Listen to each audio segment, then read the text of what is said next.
অসুস্থ, ছেলে কাঠুরিয়া, মা অসুস্থ, ছেলে কাঠুরিয়া, সারাদিন কাঠ কাটে। সকালবেলা মাকে সুন্দর করে গোসল করে গরম কাপড়ের মধ্যে শোয়াইয়া খাওয়াইয়া চলে যায়। বিকালবেলা এসে আবার মা পায়খানা করে প্রস্রাব করে ঘর থেকে বের হতে পারে না। প্রতিদিন ছেলেটা, আমার প্রাণের ভাইরা, বিকালবেলা আসে, আবার গরম কাপড়ে মাকে শোয়াইয়া মাকে গরম কাপড়ে রাখে, পরিষ্কার করে দেয়। এইভাবে দিন যায়, রাত আসে, রাত যায় মাস, দিন যায় মাস, মাস আসে বছর। ছেলেটা শুধু একটিবার মার কাছে বলে, মা গো, আমি তোমার যত পারো যত বলো খেদমত করবো গো মা, শুধু আমাকে একটা সুযোগ দাও, আমি একটিবারের জন্য জীবনে আমার নবী রহমতের নবীকে একটু দেখতে চাই।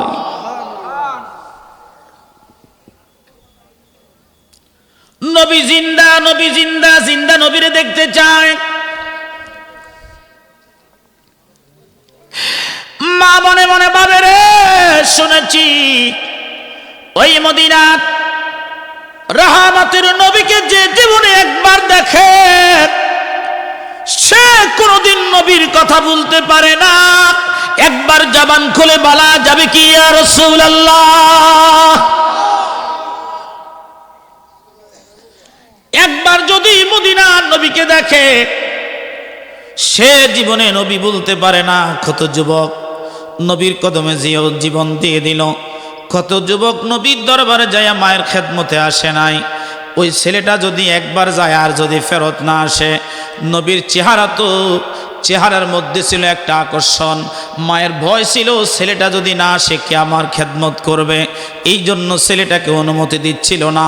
ছেলেটা প্রতিদিন বলতেছিল, মা একটিবারের জন্য আমাকে একটু সুযোগ দাও, একটিবার আমি নবীর দরবারে যেতে চাই।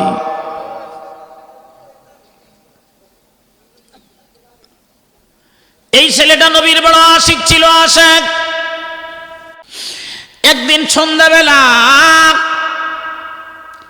মায়ের ময়লা কাপড়গুলি ধুয়ে ধুয়ে পরিষ্কার করে আর গরম কাপড়ের মধ্যে মাকে শোয়াইয়া মাথার মধ্যে তেল দিয়ে দিচ্ছে, পায়ের মধ্যে গরম তেল দিয়ে দিচ্ছে। শীতকাল, মাথা আর পা যদি গরম থাকে তাহলে মুরব্বী মানুষরা একটু সুখ পায়, শান্তি পায়। বাবাজি ছেলেটা মায়ের কদম মোবারক জড়িয়ে ধরে চোখের বানেগুলি ছেড়ে দিয়া ডাক দিয়ে বলে, মা আমি বুঝে ফেলেছি যতদিন তুমি দুনিয়ায় থাকবা রহমতের নবীর দরবারে আমার তুমি যাইতে দিবা না। মা রহমতের নবীর কাছে আমারে যাইতে দিবা না, আমি বুঝে ফেলেছি তুমি আমারে যাইতে দিবা না। ছেলেটার কান্না দেখে মা সহ্য করতে পারে নাই। মা ডাক দিয়ে বলে, বাজান রে, যদি আমার সাথে ওয়াদা করস আর শপথ করস বাবা ফিরে আসবি, তাইলে আমি তোরে বিদায় দিব, দেরি করতে পারবি না, তোরে ছাড়া আমি মায়ের এক মুহূর্ত চলে না।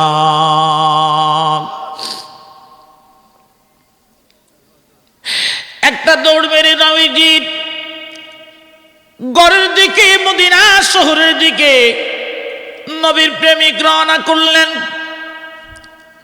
নবীজির রাডারের মধ্যে খবর চলে আসলো, রহমতের নবীর কাছে একটা পাগল ফিরে আসতেছে। আহারে, আম্মা জান আয়েশাকে বলে, আয়েশা রে, আমার একজন মেহমান কিছুক্ষণ পরে আমার বাড়িতে আসবে রে আয়েশা, আমি চলে যাচ্ছি, যদি আসে বলবা নবী বাড়ি নাই। আম্মাজান বলেন, ইয়া রাসূলুল্লাহি, এতদিন ধরে আপনার ঘরের মধ্যে আমি খেদমত করি গো নবী, কোনোদিন তো দেখলাম না আপনি মেহমানের কথা শুনে বাড়ির থেকে চলে যান, আজকে কেন চলে যাবেন? বলে, উত্তর দেওয়ার সময় এখন না, আমি পরে দিব। শোনো হে আয়েশা, তুমি বলবে, সালাম নিয়ে বলবে নবী বাড়িতে নাই। এই কথা বলেই নবী চলে গেল। নবীজি এক দরজা দিয়ে চলে যায়, অন্য দরজা দিয়ে মুহূর্তের মধ্যেই ওই আশিক প্রেমিক এসে ডাক দিয়ে বলে, ইয়া রাসূলুল্লাহি, নবী গো আপনি বাড়ি আসেননি? আমি মায়ের কাছ থেকে একটিবার আপনাকে দেখার জন্য আসছি গো নবী। আমার মন ছুটে যায়, আপনি নবীকে না দেখলে আমার ভালো লাগে না।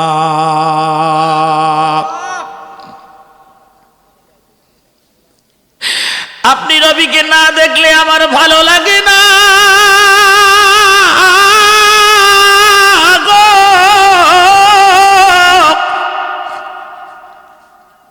ইয়া রাসূলুল্লাহ, বাড়ি আসেননি? নবী গো বাড়ি আসেননি? ভিতর থেকে সালামের জবাব দিয়ে আম্মা জান ডেকে বলে, না না, নবী বাড়িতে নাই। তিনি দৌড়াইয়া মায়ের হুজরায় গিয়ে চোখের পানি ছেড়ে দিয়া মায়ের কদমে কান্দে আর বলে, মা গো মা, ও মা, এত চোখের পানি দিলাম তোর কদমে গো মা, শুনেছি মায়ের দোয়া নাকি কবুল হয়। আজকে দেখলাম তুই মায়ের দোয়াও আমার কবুল হয় নাই। আমি আমার নবীর দেখা পাই নাই ও মা।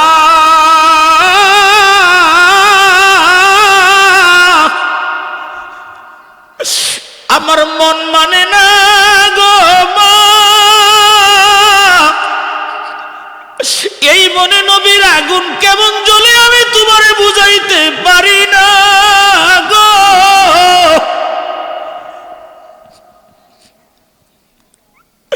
কিছুক্ষণ পরে নবী আমার ঘরের মধ্যে আসছে, এসে ডাক দিয়ে বলে, আয়েশা রে, এতক্ষণে মনে হয় আমার মেহমান এসে চলে গেছে রে আয়েশা। নবীজি বলেন, হুজুর আপনি কেমনি বুঝলেন আপনার মেহমান আসছে? আমার নবী বলেন, আয়েশা রে, যারা আমি নবীর ভালোবাসে, আমি নবী তাদের শরীরের গ্রাণ শুকলেই বলতে পারি তাই কে আমারে ভালোবাসে, কে আমারে ভালোবাসে না। আমার ওই আশেকের গ্রাণ আমার বাড়ির আঙ্গিনা থেকে এখনো যায় নাই রে আয়েশা।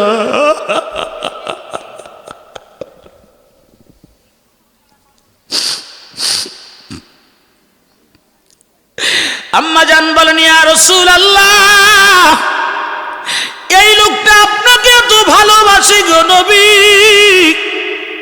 কি জন্য গো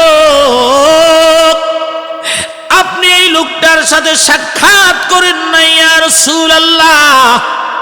আমার নবীজি ডাক দিয়ে বলে, আয়েশা রে, এই আমার আশিক, সে আমার হাকিকত জেনে গেছে, আমি তার হাকিকত জেনে গেছি।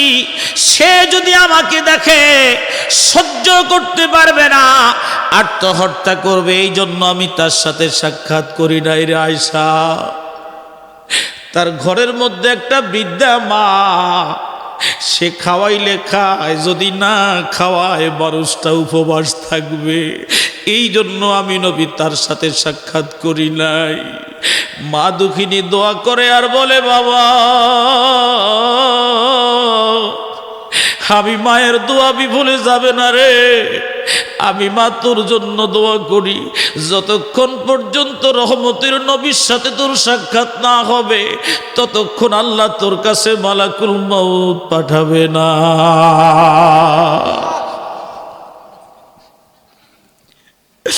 ওই সাহাবী নবীর আশিক খবর পাইছে জাবল উহুদে নবীর দুটা দান্দান মোবারক শহীদ হয়েছে। একসাথে জবান খুলে বলা যাবে কি আল্লাহু আকবার? ডাক দিয়ে বলা যাবে কি ইয়া রাসূলুল্লাহ? জাবল উহুদের মধ্যে নবীর দান্দান মোবারক শহীদ। এটা দেখে আমার বানে ভাইরা, এই কথা তিনি তিনার কানে মাত্র শুনছে, কোন দুটা দাঁত কেউ বলতে পারে না।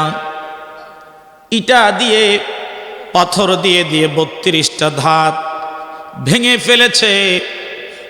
আর আমার নবী ওফাতের পূর্বে বলেছে, ওই করণ শহরে আমার একজন আশেক আছে রে। ওই আশেক নাম তার ওয়াইসেল করুনি, করণ শহরে বসবাস করে। আমার ইন্তেকালের পরে আমার সালাম জানাইবা, আমার জুব্বা মোবারক তারে দিবা, দিয়া বলবা আমার উম্মতের জন্য যেন সে একটু দোয়া করে, তার দোয়ার কারণে আমার 16 উম্মতের গুনাহ আমার আল্লাহ মাফ করবে। একসাথে জবান খুলে বলা যাবে কি আল্লাহু আকবার। আল্লাহুম্মা সাল্লি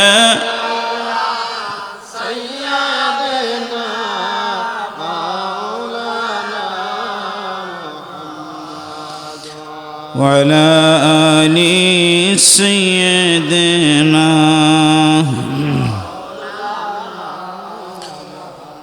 بلغ العلا بكماله كشف الدجى بجماله حسنت جميع خصاله صلوا عليه وآله সবাই بلغ العلا بكماله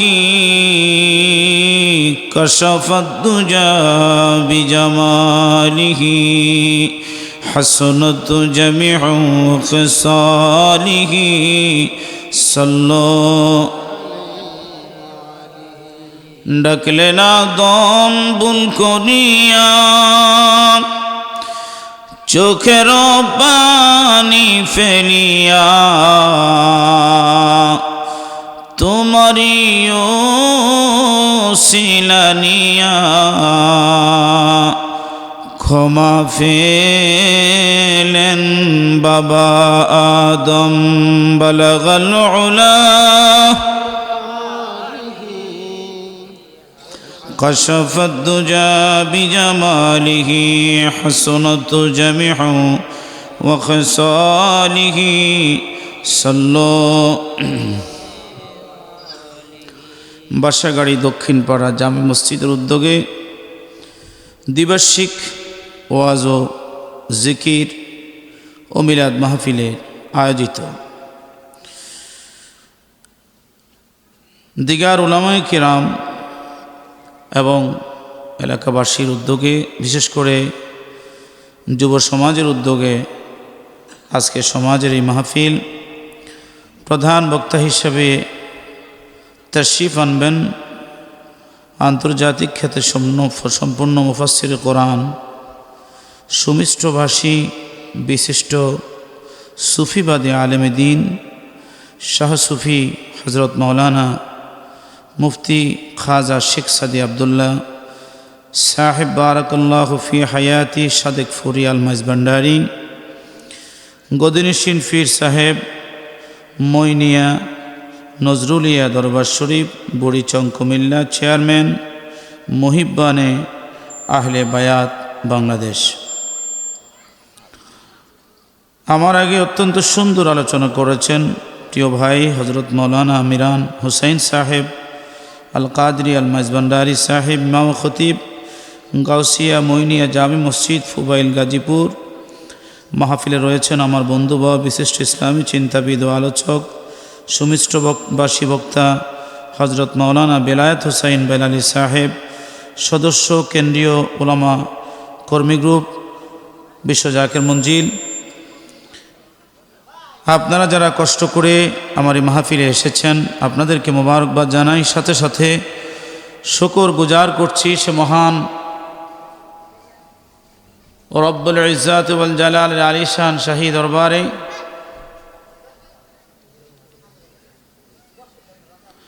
যিনি আমাদেরকে আজকের এই মাহফিলে কবুল করেছেন।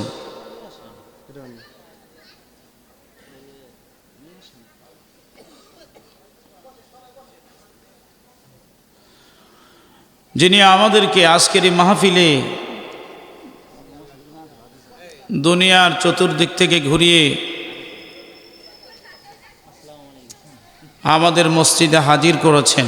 এই মাহফিলে হ্যাঁ একটা চেয়ার আছে তো নামাই দেন, যেহেতু চেয়ার আর নাই ওটা নামাই দেন, তাহলে ভালো দেখা যাবে আর কি।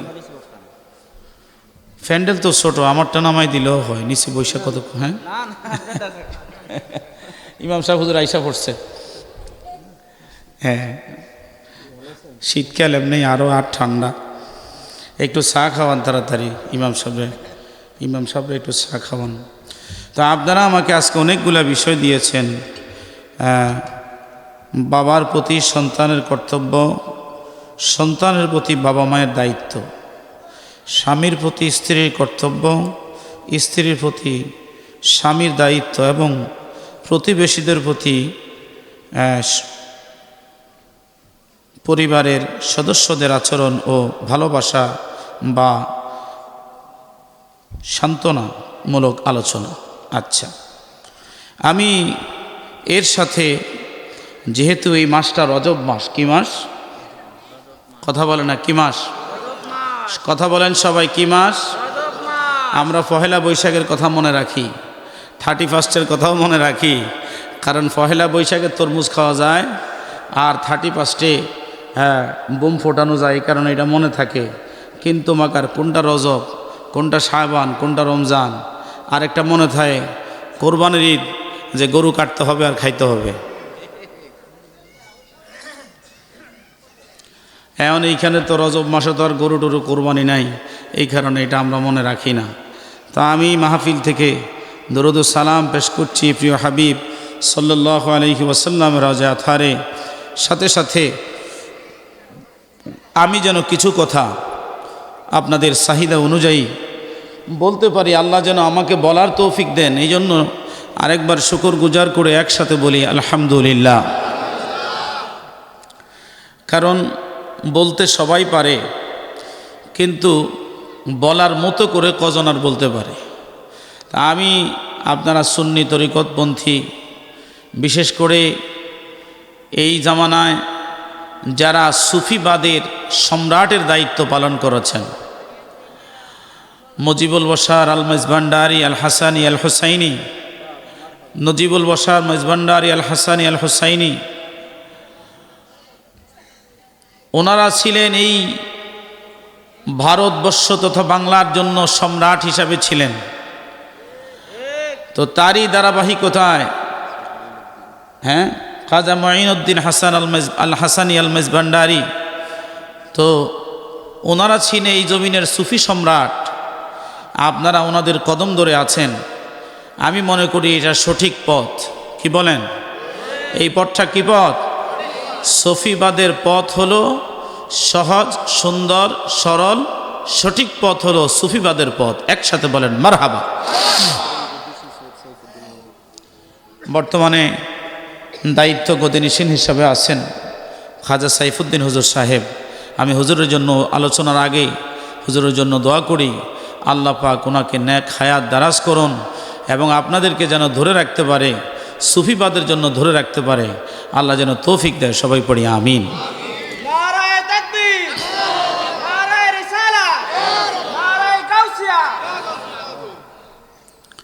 প্রিয় ভাইরা আমার, সর্বপ্রথম যদি বলি, আমি আয়াতে কারিমার একেবারে প্রথম যে আয়াতে কারিমা তেলাওয়াত করেছি তার শেষ কথাটা হলো রব্বির হামহুমা কামা রব্বায়ানি সগীরা। সবাই আমার সাথে বলেন রব্বির হামহুমা কামা রব্বায়ানি সগীরা। বলেন আমার সাথে রব্বির হামহুমা কামা রব্বায়ানি সগীরা। আল্লাহ এখানে দুইজন রবের কথা বলছেন। রব্বায়ানি, আল্লাহ হলেন রব্বে কবির, বড় রব। আল্লাহ কি রব? তো আল্লাহ ছাড়া রব্বায়ানি, এখানে ইমাম সাহেবরা ভালো বুঝবেন, ওলামায়ে কেরামরা ভালো বুঝবেন। ইয়ানি সগীরা, এখানে দুইজন রব। আল্লাহ ইয়ানি বলে দুইজন রবের কথা বললেন। সগীরা, তারা হলো ছোট, আল্লাহ হলেন বড়। সুবহানাল্লাহ বলেন না। আল্লাহ কি? বড় রব। আল্লাহ বড় রব। বলেন আল্লাহ বড় রব। আর রব্বায়ানি সগীরা, এই দুইজন রব হলো ছোট। বলবেন মাওলানা এই দুইজন রব আবার কারা? এই দুইজন রব হলো, একজন হলেন আপনার জন্মদাতা বাবা, আরেকজন হলেন আপনার গর্ভধারিণী মা। এই জন্য আল্লাহ বলছেন, বান্দা যদি আমার পরে আমি কাউকে সেজদা করতে হুকুম দিতাম তাহলে প্রথম দিতাম তোমার বাবাকে, যিনি মাথার তালুর ঘাম পায়ে ফেলে তোমাকে খাওয়ায়, আমি তিনাকে হুকুম দিতাম সেজদা করো। দ্বিতীয় নম্বর আমি হুকুম দিতাম তোমার মাকে, যে মা তোমাকে 10 মাস 10 দিন গর্ভধারণ করেছে, ওই মাকে আমি হুকুম দিতাম সেজদা করতে। যেহেতু আমার পরে আমি আর কাউকে সেজদার হুকুম দেই নাই, তবে বান্দা স্মরণ রাখবা, উফ বলে কোনোদিন মা বাবাকে ধমক দিও না। উফি ওয়ালা তানহারহুমা, এদেরকে কখনো উফ বলে ধমক দিও না। অনেক সময় দেখবেন আমরা যখন বড় হই মা বাবা তখন বাচ্চা হয়ে যায়, কথা কয় না? বাচ্চারা কোন জায়গায় প্রস্রাব করে, কোন জায়গায় পায়খানা করে কইতে পারেনি? পারে না। বাপে কোলে লইছে, মামায় কোলে লইছে, আদর করে গাড়ে লইছে, গাড়ের মধ্যে বাচ্চায় পেশাব করে দিছে। কিন্তু কোনোদিন কোনো মামা রাগ করছে, কোনো চাচায় রাগ করছে, আরও খুশি হয়েছে, কয় দেখছো ভাবি তোমার ফলায় আমার কান্দের মধ্যে মুইতে দিছে, পায়খানা করে দেয়, নারাজ হয় না, কারণ বাচ্চা মানুষ বুঝে না। তো এই বাচ্চার বুঝটা এই সময় যেমন সে অচেতন থাকে, একজন বৃদ্ধ বাবা একজন বৃদ্ধ মা যখন বৃদ্ধ হয় তখন তারা এই ব্যাপারে উদাসীন হয়ে যায়। এই কারণে তারা প্রস্রাব করতে চাইলে পায়খানা করে দেয়, পায়খানা করতে চাইলে প্রস্রাব করে দেয়। এটা ছেলে মেয়েদের জন্য একটা বিরক্তির কারণ হয়। তো আল্লাহ ওই সময়ের কথা বলছে যে ওই সময় তোমরা বাবা মাকে উফ বলে ধমক দিবা না, যদি ধমক দাও তাহলে তোমার জাহান্নাম হারাম। কারণ হুমা নারুকা ওয়া জান্নাতুকা, মা বাবা তোমার জান্নাত, মা বাবা তোমার জাহান্নাম। এই মা বাবা তোমার জান্নাত, মা বাবা তোমার জাহান্নাম। মা বাবা খুশি, আল্লাহ খুশি, মা বেজার, বাবা বেজার, আল্লাহ বেজার। আমি 2 ঘন্টার আলোচনা একসাথে করে দিলাম। আমি নবী না চিনিলাম, কি যে ভুল করিলাম, বসমে ডালিলাম ঘি, মানুষ হইয়া ভবেতে আসিয়া মানুষের করিলাম কি, আমি মানুষ হইয়া ভবেতে আসিয়া মানুষের করিলাম কি। আমি নবী না চিনিলাম, কি যে ভুল করিলাম, বসমে ডালিলাম ঘি, মানুষ হইয়া ভবেতে আসিয়া মানুষের করিলাম কি। আল্লাহুম্মা সাল্লি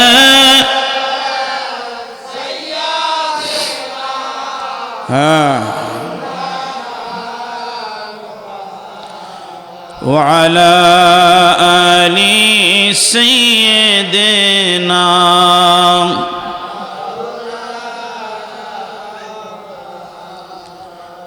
এবার দ্বিতীয় নম্বর কথাটা, আমি মাঝখানে আপনাদের এই কথাগুলি 4টা বিষয়ের উপরে কিছু কথা বলতে বলছেন। একটা বিষয়ের উপরে বললে আমি 3 ঘন্টা আলোচনা করতে পারি। একটা বিষয় শুধু মা বাবার প্রতি সন্তানের কর্তব্য, শুধু এতটুকুন যদি বলি এখানে 2 ঘন্টার ওয়াজ আছে। আরেকটা বলছেন সন্তানের প্রতি মা বাবার কর্তব্য, এখানে 2 ঘন্টার আলোচনা আছে। স্বামীর প্রতি স্ত্রীর কর্তব্য, এখানে 2 ঘন্টার আলোচনা আছে। স্ত্রীর প্রতি স্বামীর দায়িত্ব, এখানে 2 ঘন্টার আলোচনা আছে। কয় ঘন্টা হলো? মোটামুটি 8 ঘন্টা হয়ে গেছে। আপনারা দিবেন মাত্র 2 ঘন্টা। আমি দেখি চেষ্টা করে ঘন্টা 5 ওয়াজ করতাম পারি কি না। একটু দোয়া করেন না, বলেন না ইনশাআল্লাহ, একসাথে বলেন আলহামদুলিল্লাহ। আজকে আশেক মানুষ আছে, আশেকদের ব্যাপারে আজকে কোনো ছাড় হবে না, একেবারে আশেকদের খোরাক আজকে পরিপূর্ণ দেওয়া হবে। একসাথে বলেন ইনশাআল্লাহ।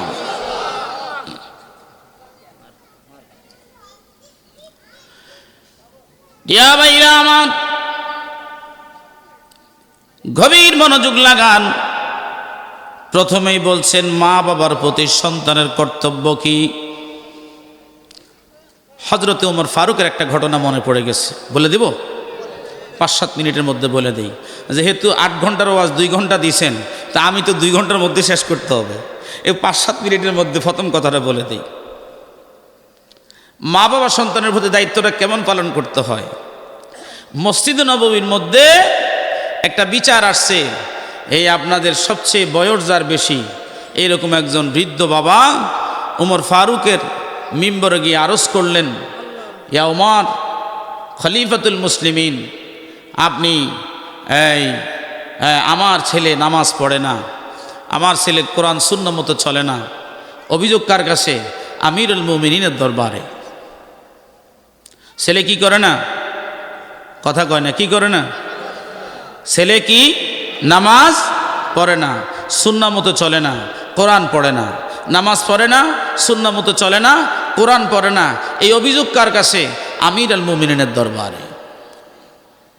উনি এইভাবে বসাচ্ছিলেন মিম্বরে, শটান হয়ে দাঁড়িয়ে গেলেন, চোখের পানি পড়তেছে, বুক ভিজে যাচ্ছে, আর বলে কি বলো, এখনই আমি জীবিত থাকতে যুবকের সন্ধান পাওয়া গেছে, বেনামাজি যুবকের সন্ধান পাওয়া গেছে, এখনো আমি জীবিত, আমি তো মৃত্যুবরণ করি নাই।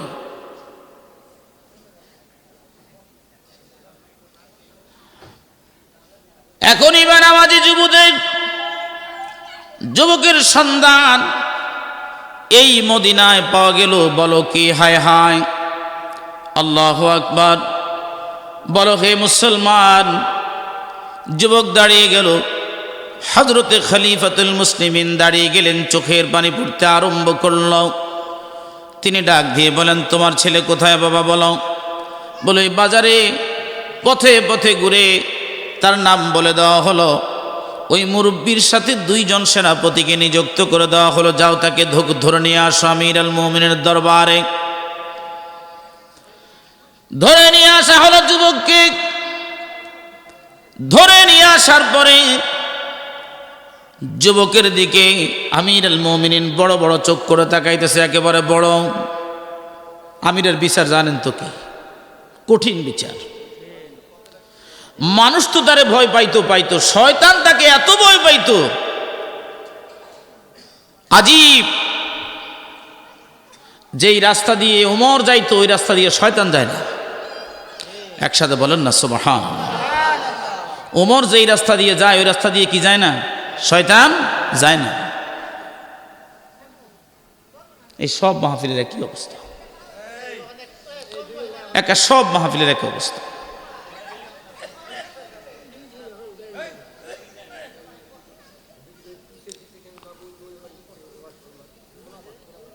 আচ্ছা, আমিরুল মুমিনিন যখন বড় বড় চোখ করে তাকাইছে, ফলাই তো বুঝছে 18-19 বছরের নামাজ যা কাজা করছে আজকে সব আমার ফিটে তা বসুল করে দিবে।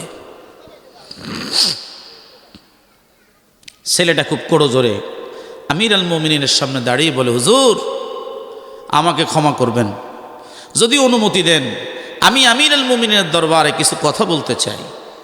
হুজুর, এক পক্ষের কথা শুনে যদি বিচার করেন তাহলে আসামির প্রতি জুলুম হতে পারে। কি কম? কারণ বাদী আর আসামি 2 জন বিপক্ষ, 2 জনে জিততে চাইবে, এটাই সিস্টেম। কিছু কিছু জায়গার মধ্যে বাবা আসামি দুর্বল আর বাদী সবল। চেয়ারম্যানরে টাকা দিয়ে কিনছে, মেম্বার কিনছে, এলাকার নেতা ফেতারা কিনছে, মাতবর সাহেবরে কিনছে, মসজিদের ইমাম সাহেবের কাছে কইছে, হুজুর যদি আমার পক্ষে কন তাহলে কিন্তু নামাজ পড়মু, কারণ এখানে তো টাকা চলে না। কি কোন? এখানে তো টাকা চলে না। কইছে, হুজুর যদি আমার পক্ষে থাকেন, আমার যদি আজকে জিতাইয়া দেন তাইলে আমি 5 ওয়াক্ত নামাজ পড়মু, জিতার পরে যা হয় হবে। ভিতরে ভিতরে কয় আর কি। এবার দেখেন সব কিনা যাক, কিন্তু মসজিদের ইমাম কিনা যায় না। সবার লক্ষ লক্ষ টাকার ঘর বাড়ি আসে রে, কিন্তু 40 বছর ইমামতি করার পরেও কোনো ইমামের বাড়িতে দামি বিল্ডিং ওঠে না।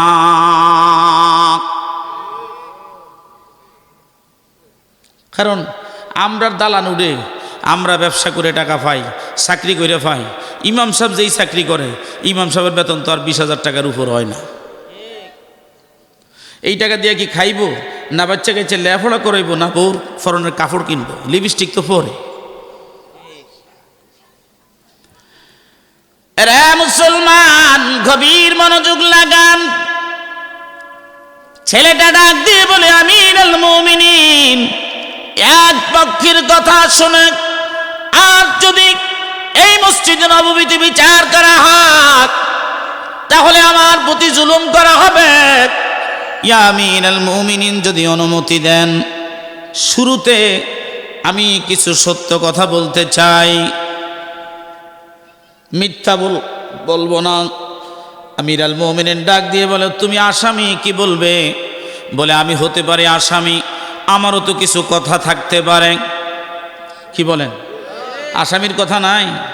বিনা কারণে গাছের পাতা লড়েনি, পুকুরের পানি লড়ে, নদীর পানি লড়ে, কিছুই লড়ে না, কিছু না কিছু থায়। আমিরুল মুমিনিন বড় বড় চোখ করে বলো, তোমার অভিযোগ বলো। ডাক দিয়ে বলো, হুজুর, আমি হতভাগ্য সন্তান। আমার বয়স যখন 6 বৎসর হলো, এই 6 বৎসরের সময় আমার মা দুঃখিনী পৃথিবীর থেকে বিদায় নিয়ে চলে গেল। ইন্না লিল্লাহি ওয়া ইন্না ইলাইহি রাজিউন। এই আলোচনাটা বেশি গুণ দিবে আমার বোনদের যদি মন দিয়ে শোনে।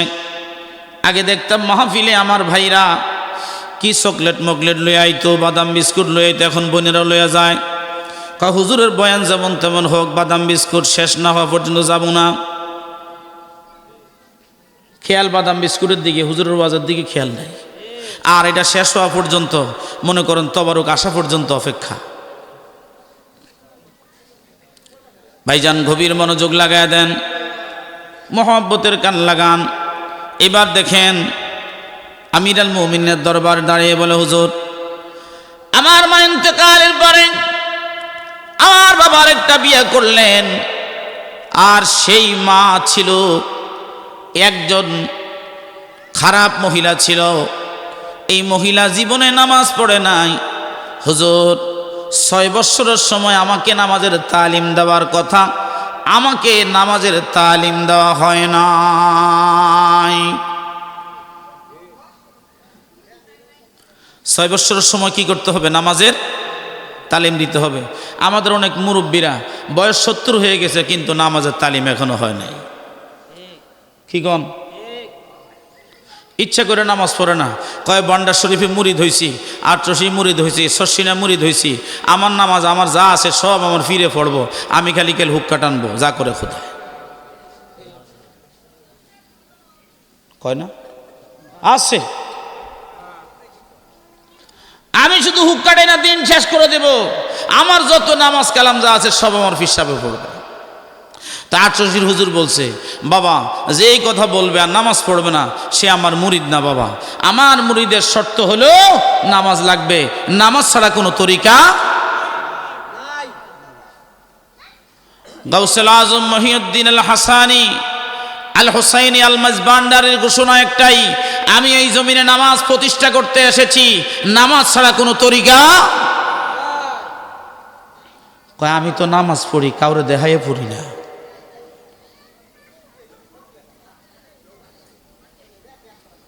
তো মঈনুদ্দিন হাসান কি শরীয়ত বুঝতো না যে মানুষের দেহাইয়া নামাজ পড়ানো যাবে না? কথা কয় না। বান্ডার শরীফে মসজিদ আছে, তো যেহেতু মসজিদ আছে, এটা কি নতুন না পুরান? তাইলে বোঝা গেল আগে যারা ছিল হেরাও মসজিদে নামাজ। তাইলে আপনার ফির যদি নামাজ পড়ে, আপনার দানাই ফানাই করার কোনো সুযোগ নাই। আর শরিয়াতু সাজারা, শরীয়ত একটা গাছ, শরীয়তের প্রথম রুকনটা হলো নামাজ। প্রথম রুকন কি? কথা কয় না। তরিকার প্রথম রুকন কি? নামাজ। নামাজ হইল গাছ, ফাউন্ডার। বিল্ডিং যেটার ফাউন্ডেশন যত মজবুত হবে, এটা তত বেশি উপরে উঠবে। আর যদি 2 তলা ফাউন্ডেশন দিয়া 10 তলা দিতে চান, তাহলে দেখবেন 4 তলা করার পরে ভাঙ্গিয়া পড়ছে। আমনেরে লইয়া, থালাবাড়ি লইয়া। মাইজভান্ডারির ফাউন্ডেশন মজবুত আছে বিদায় শত বছর ধরে তরিকতের আমল করে যাচ্ছে, কোনোদিন কেউ তাদের ভুল ধরতে পারে নাই, কোনোদিন পারবে না। কথা বলুন ঠিক না বেঠে? নারায়ে তাকবীর, নারায়ে রিসালাত, নারায়ে গাউসিয়া, আহলে সুন্নাত ওয়াল জামাত, মিলাদ কিয়াম যেখানে, ওলি আল্লাহ যেখানে, নবী যেখানে, হায়াতুন নবী যেখানে, নারায়ে তাকবীর। বিশ্বওলি খাজা বাবা ফরিদপুরি 80 বছর ধরে এই ফরিদপুর রজপাড়া গায়ে তিনি আসছেন। 80 বছর হয়ে গেছে, 80 বছর ধরে অজপাড়া গায়ে আসলো। আপনারা আটচল্লিশে যাওয়ার সময় এই যে বাবুবাড়ি পড়ে, এই বাবুবাড়ির সামনে হুজুরের জুতা খোলাইছে, ছাতা বন্ধ করাইছে। বাবুরা বলছে এইবারের সামনে দিয়া এই কেউ কোনো দিন জুতা পায়ে দিতে সাহস করে নাই, হুজুরকে মারার জন্য পায়তারা করতেছিল, খবর দিয়ে নিয়ে আসছে। তখন বাবুর মা বলছিল যে বাবু রে, বহু বেড়ারে তো মারছস রে বাবা, বাবা এই লোকটারে ছাইড়া দে, আমি মা তোরে বলতেছি এই লোকটাকে ছেড়ে যদি না দেস বাবা, তাহলে তুই দুনিয়ার মধ্যে থাকতে পারবি না, আর যদি ছাইড়া দেস বাইচা থাকবি, এই বাড়ি তাকে দিয়ে যাওয়া লাগবে। রাতের অন্ধকারে এই বাবু বাড়ি লেখা দিয়া বাবু চলে গেছে। বাবুর মা অসুস্থ, ডাক্তার বলছে ক্যান্সার হয়ে গেছে। হুজুর কেবলা জানের কাছে নীরবে বাবুর মা আসছে ভিতর বাড়িতে। আইসা কয় হুজুর ডাক্তার আমাকে বিদায় দিয়েছে, আপনি কি বলেন?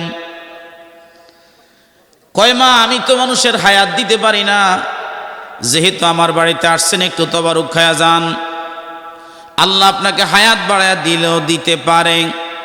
স্টোমাকে ক্যান্সার, স্টোমাকে ক্যান্সার হয়েছে। বাবুর মা একটু তবারুক আচ্ছসিতে খায় আসছে, আসার পরেই আল্লাহ পাক এই তবারুকের উসিলায় হিন্দু মহিলাকে সুস্থ করে হায়াত বাড়িয়ে দিয়েছেন। সাথে সাথে বলে হুজুর, 1 সপ্তাহ পরে আসলেন, এসে বলে হুজুর আমার তো এখন আর পেটে ব্যথা নাই, মনে হয় আমি ভালো হয়ে গেছি। কয় না একটু টেস্ট করেন। টেস্ট করে দেখতেছে পচা গলা এই টিউমারটা, স্টোমাকটাকে সামান্য একটু তবারুকের বিনিময়ে আল্লাহ পাক সুস্থ করে দিয়েছে। ডাক্তারের ক্ষমতা যেখান থেকে শেষ, সেখানে আল্লাহর ওলিদের ক্ষমতা শুরু হয়। সুবহানাল্লাহ। লক্ষ লক্ষ প্রমাণ। ডায়াবেটিক্স যখন শুরু হইল, হুজুরের কাছে আইসা বলে হুজুর ডায়াবেটিক্স হয়েছে। হুজুর কো বাবা ফ্যাট বেড়ে যায়, মিষ্টি খান ক্যান্টিনে যাইয়া। আচ্ছা মিষ্টি খালি কি ডায়াবেটিক্স বাড়ে না কবে? হ্যাঁ হুজুর কয় খান, পেট ভরে খান, বাকিটা পরে বুঝবো না। মিষ্টি খাইয়ে আইসে কয় জান বাবা দাদা হুজুর দয়া করবে, জীবন আর ইনসুলিনও লাগছে না, ট্যাবলেটও লাগছে না, 70 বছর বেঁচে ছিল আর কোনোদিন ইনসুলিন ট্যাবলেট লাগে নাই। এটাই হলো ফির মুড়ি গিয়ে। পীর যারে দয়া করে মুর্দা দিল তার জিন্দা হয়, পীর যারে দয়া করে মুর্দা দিল তার জিন্দা হয়, অকুল সাগর মাঝে ডুবানো কাবেশে যায়, অকুল সাগর মাঝে ডুবানো কাবেশে যায়। এশকের গভীর তথ্য যদি রে জানিতে চাও, কামেলে রপদ তলিনে সার হইয়া যাও আল্লাহুম্মা সাল্লি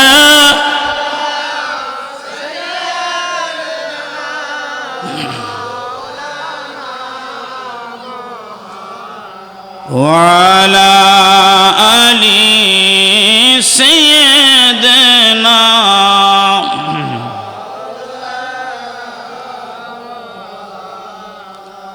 এবার দেখেন কয় বছরের সময় মা মারা গেছে মনে আসেনি আপনাদের কয় বছর আমি একটু ডাইন বাম কইরা দেখি যদি আমাদের প্রধান বক্তা যদি আমারে এই ঘন্টা দুই সময় একটু বাড়ায়া দেয় কি কম তাইলে পুরো আলোচনাটা করতে পারবো আর কি কয় বছরের সময় মা মারা গেছে আর এই 6 বছরের সময় বাচ্চাদেরকে কিসের তালিম দিতে হয় 6 থেকে 8 এই সময় কি করতে হবে আমি মসজিদে যাব ছেলে মেয়েদেরকে নিয়ে যাব আপনাদের এই গ্রামে তো আর ছেলে টেলে নাই না মিশা কথা যদি থাকতো তাহলে তো সবার লোক অজ্ঞ থাকতো হয় ফোলা থাকতো নাইলে নাতি থাকতো নাইলে মেয়ের ঘরের নাতি নাইলে ছেলের ঘরের নাতি আজকে মাহফিল উপলক্ষে সবার বাড়িতে মেয়েরা বাচ্চা কাচ্চা লইয়া আইসা পড়ছে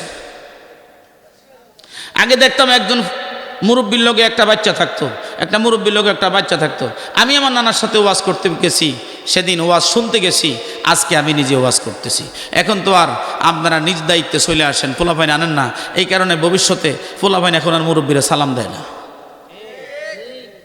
কথা কয় না মুরব্বীদেরকে এখন আর সালাম দেয় না বাচ্চারা দুইটা কারণ এই যে আমার পাশে বসা ইমাম সাহেব আগে তো ইমাম সাহেব করে সকালবেলা এই যে ফজরের নামাজের পরে ঘুম নাই মুক্ত ফড়াইতে হইব এখন ওনারা রিল্যাক্স মুক্ত হওয়ার পরে জোহর পর্যন্ত ঘুমায় ফজরের পরে কারণ কি ওনাদের হাত থেকে ব্যাত নিয়ে গেছেন ওনাদের কাছ থেকে ছাত্র নিয়ে কিন্টার গার্ডেনে ঢুকাইছেন এখন আর কোরআন টোনান আপনার ভাল লাগে না এটা ডিসলাইক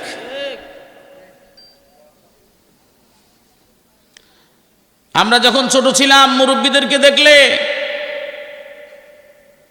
ওই গাছের পিছনে যেয়ে লুকাই গেছে ফুসকুনির গর্তের মধ্যে যেয়ে লুকাই গেছে মুরব্বীরা যেন না দেখে দুই বন্ধু একসাথে কথাবার্তা বলতে গেলে মুরব্বীদেরকে দেখলে থাইমা গেছে এখন কি মুরব্বী গেল না মাসি গেল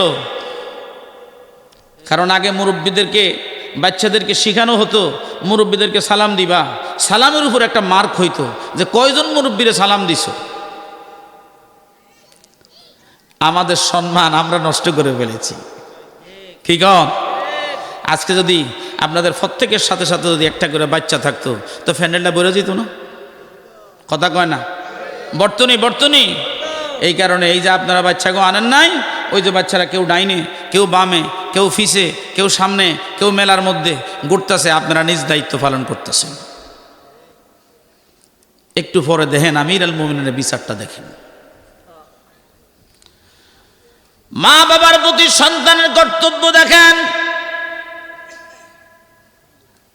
6 বছরের সময় নামাজের তালিম দেওয়ার কথা ছিল তালিম দেয় নাই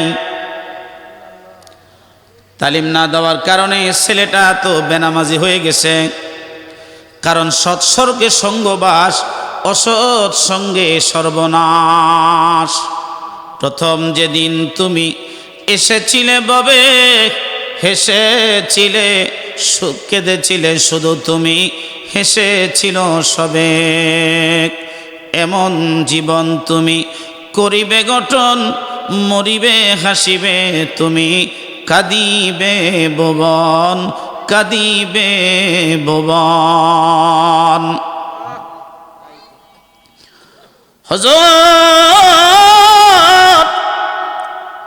আমার বাবা জীবনে কোনোদিন খবর নিল না এখন আমার বয়স 18 বছর চলে আমার 12 বছর ধরে আমার কোনো খবর নেয় নাই হুজুর বাধ্য হয়ে আমি খারাপ ছেলেদের সাথে মিশতে মিশতে নিজেও খারাপ হয়ে গেছি হুজুরও যেই মা আমার বাবা বিয়ে করে নিয়ে আসছে গত 12 বছরও দেখি নাই একটা দিনের জন্য আমার মা নামাজ পড়তে বলো গো হুজুর মা বাবা যদি নামাজ না পড়ে তাহলে সন্তান কেমনে পড়ে মা বাবা যদি দিনমুখী না হয় সন্তান কেমনে হয় মা বাবা দুঃখী যদি কোরআনমুখী না হয় আমি আমার মাকে গত 12 বছরে আমার ওই যে সৎমা ঘরের মধ্যে আসছে, মাকে কোরআন পড়তে দেখি নাই।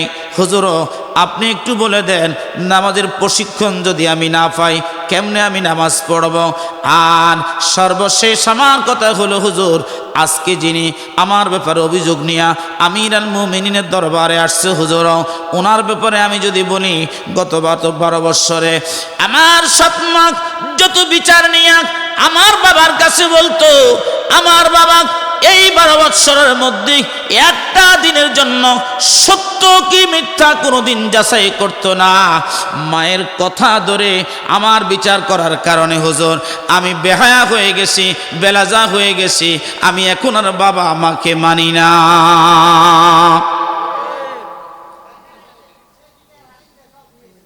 বিপদ আছে। এই কথা যখন ছেলেটা বলতেছে, তাকে দেখতেছে তার বাবার চোখের পানিগুলি টপ টপ করে পড়ে। ঘরে সৎমা থাকতেই পারে, আর দেখবেন বাবারা যদি 5টা স্ত্রীও থাকে, 5 জন স্ত্রীও ঘরে যদি থাকে, তাদের সমান অধিকার পালন করে।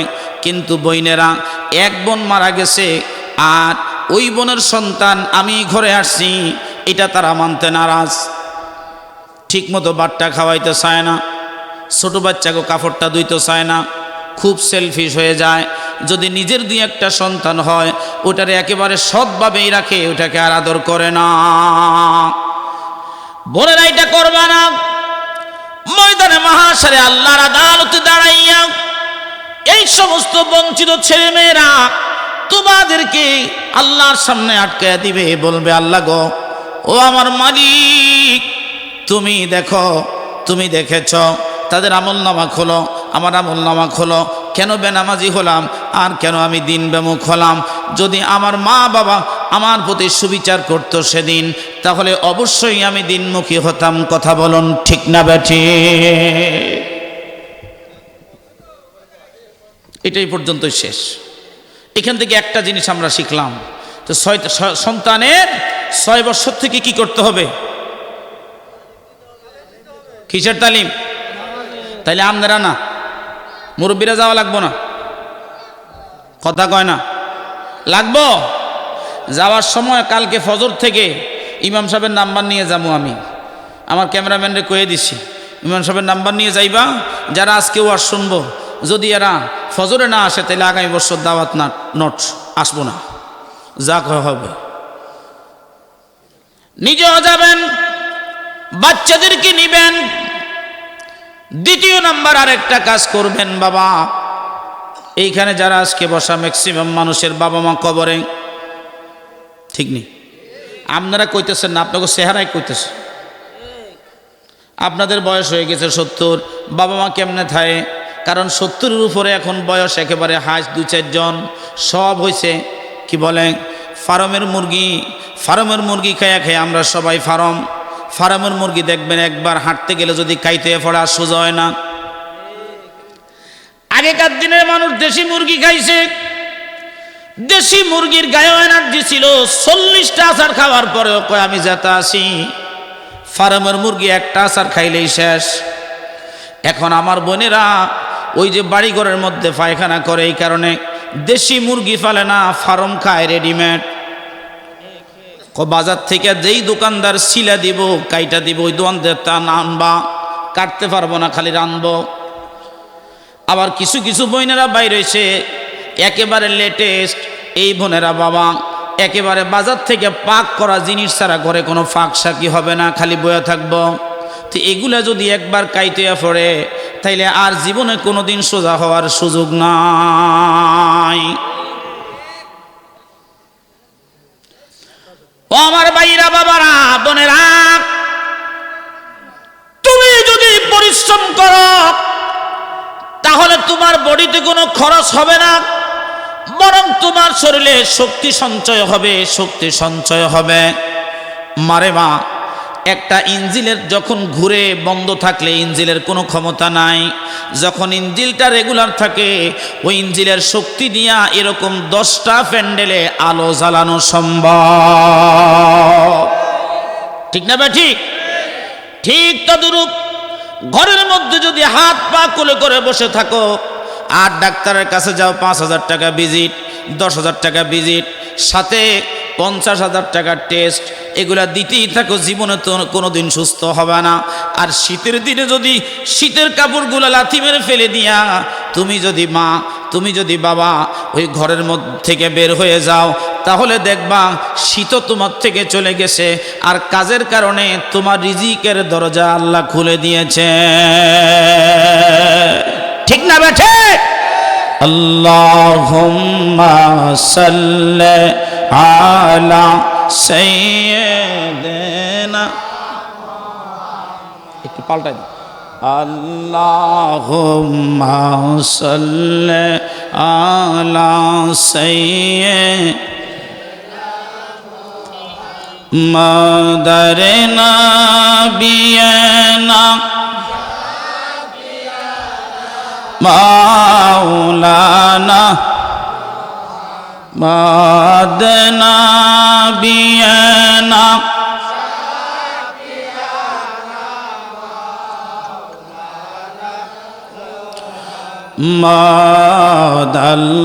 মাদাল্লাহুম্মা সাল্লি আলা সাইয়্যিদিনা আদনা বিয়ানা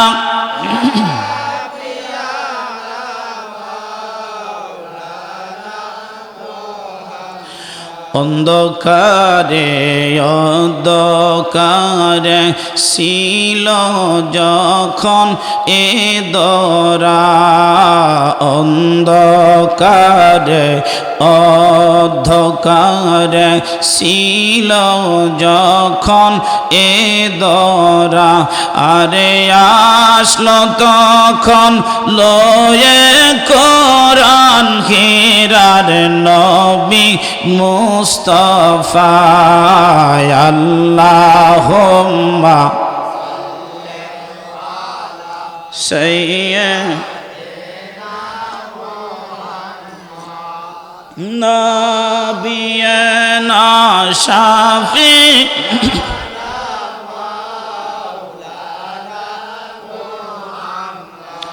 এবার একটু আসি,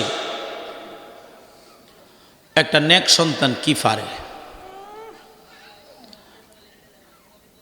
নেক সন্তানের কাজ হলো, নেক সন্তান মা বাবার জন্য দোয়া করবে। কি করবে? ইব্রাহিম আলাইহিস সালাম আল্লাহর কাছে যখন সন্তান চাইলেন, 80 বছর বয়স, কত বছর? আমগো কি 50-এর পরে 40-এর পরে আর কি ছেলে মেয়ে হয়নি? কুচিত, কি বলেন? কুচিত, হাজারের মধ্যে 1-2 আর এই বয়সে ছেলে মেয়ে হইলে এটা আর মানুষ করে মরণ যায় না। 80 বছর বয়স,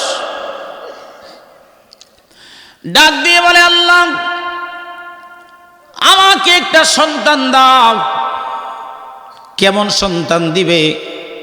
ডেকে বলেন, মালিক রে, রব্বি হাবিলি মিনাস সালিহিন, একটা, হে আমার রব, হাবিলি মিনাস সালিহিন,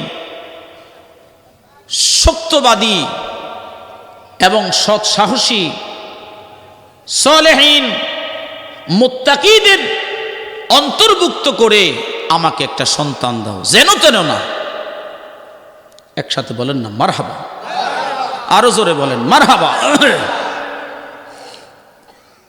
আমরা তো বিয়ের পরে যা করছি, এখন ফুলাফাই না হইলে সব দোষ বউয়ের।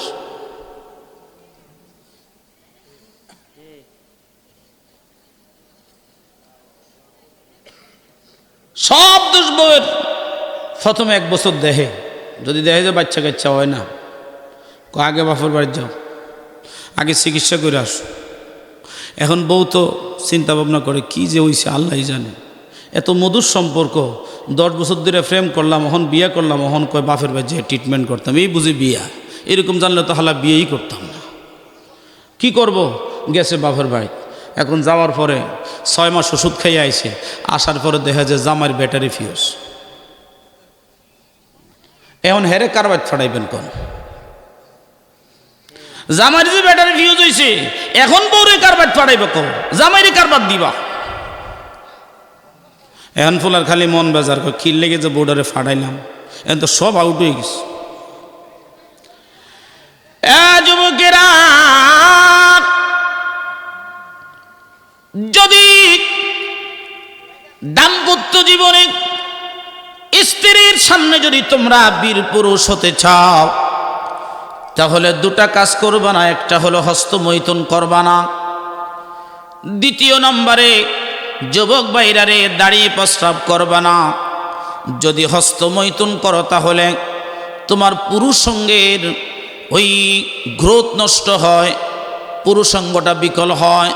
দাঁড়িয়ে প্রস্তাব করলে 1400 বৎসর আগে রাহমাতুল্লিল আলামিন বলেছেন, যে উম্মত দাঁড়িয়ে প্রস্রাব করবে ওই উম্মতের যৌন ক্ষমতা নষ্ট হয়ে যায়।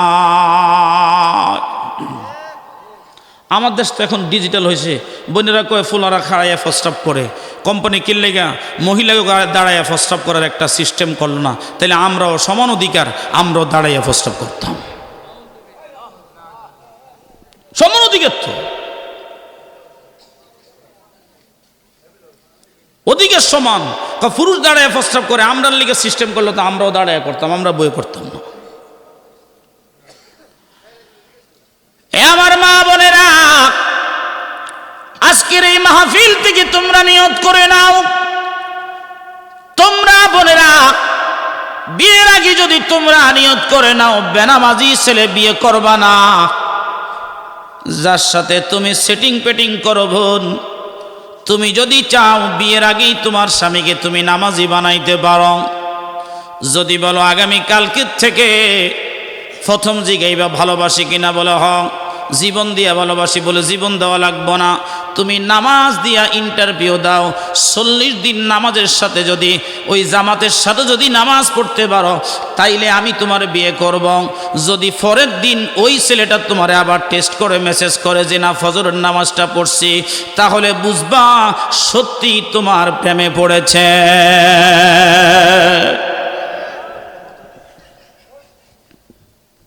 কি কন? আমাদের দেশে তো প্রেম এখন সস্তা হয়ে গেছে। প্রেম মানে হইলে বিয়ের আগে হোক পরে হোক বিছনায় যাওয়া লাগবে। হ্যাঁ, কিসের ভালোবাসা বাসো, আমারে বিশ্বাস করো না। এই যেই মাত্র বিছনায় গেছে কয় ডিসলাইক, তোমার মতো এরকম 99 জন সিরিয়াল আছে। প্রিয় ভাইরা আমার, বলতেছিলাম নেক সন্তান কি কাজে লাগে দেখেন।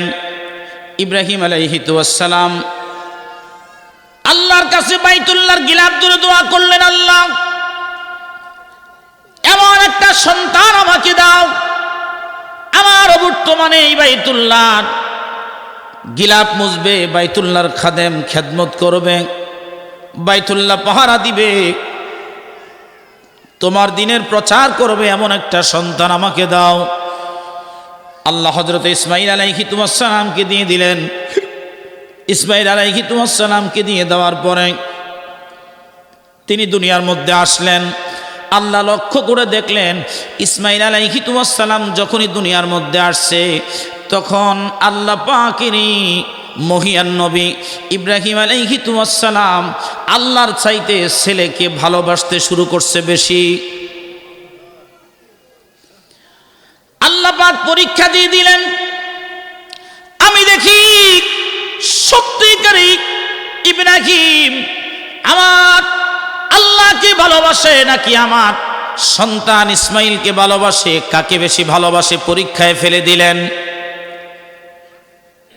এবার আল্লাহ পাক হুকুম দিয়ে দিলেন, ইব্রাহিম যাও তুমি তোমার সন্তানকে কোরবানি করো।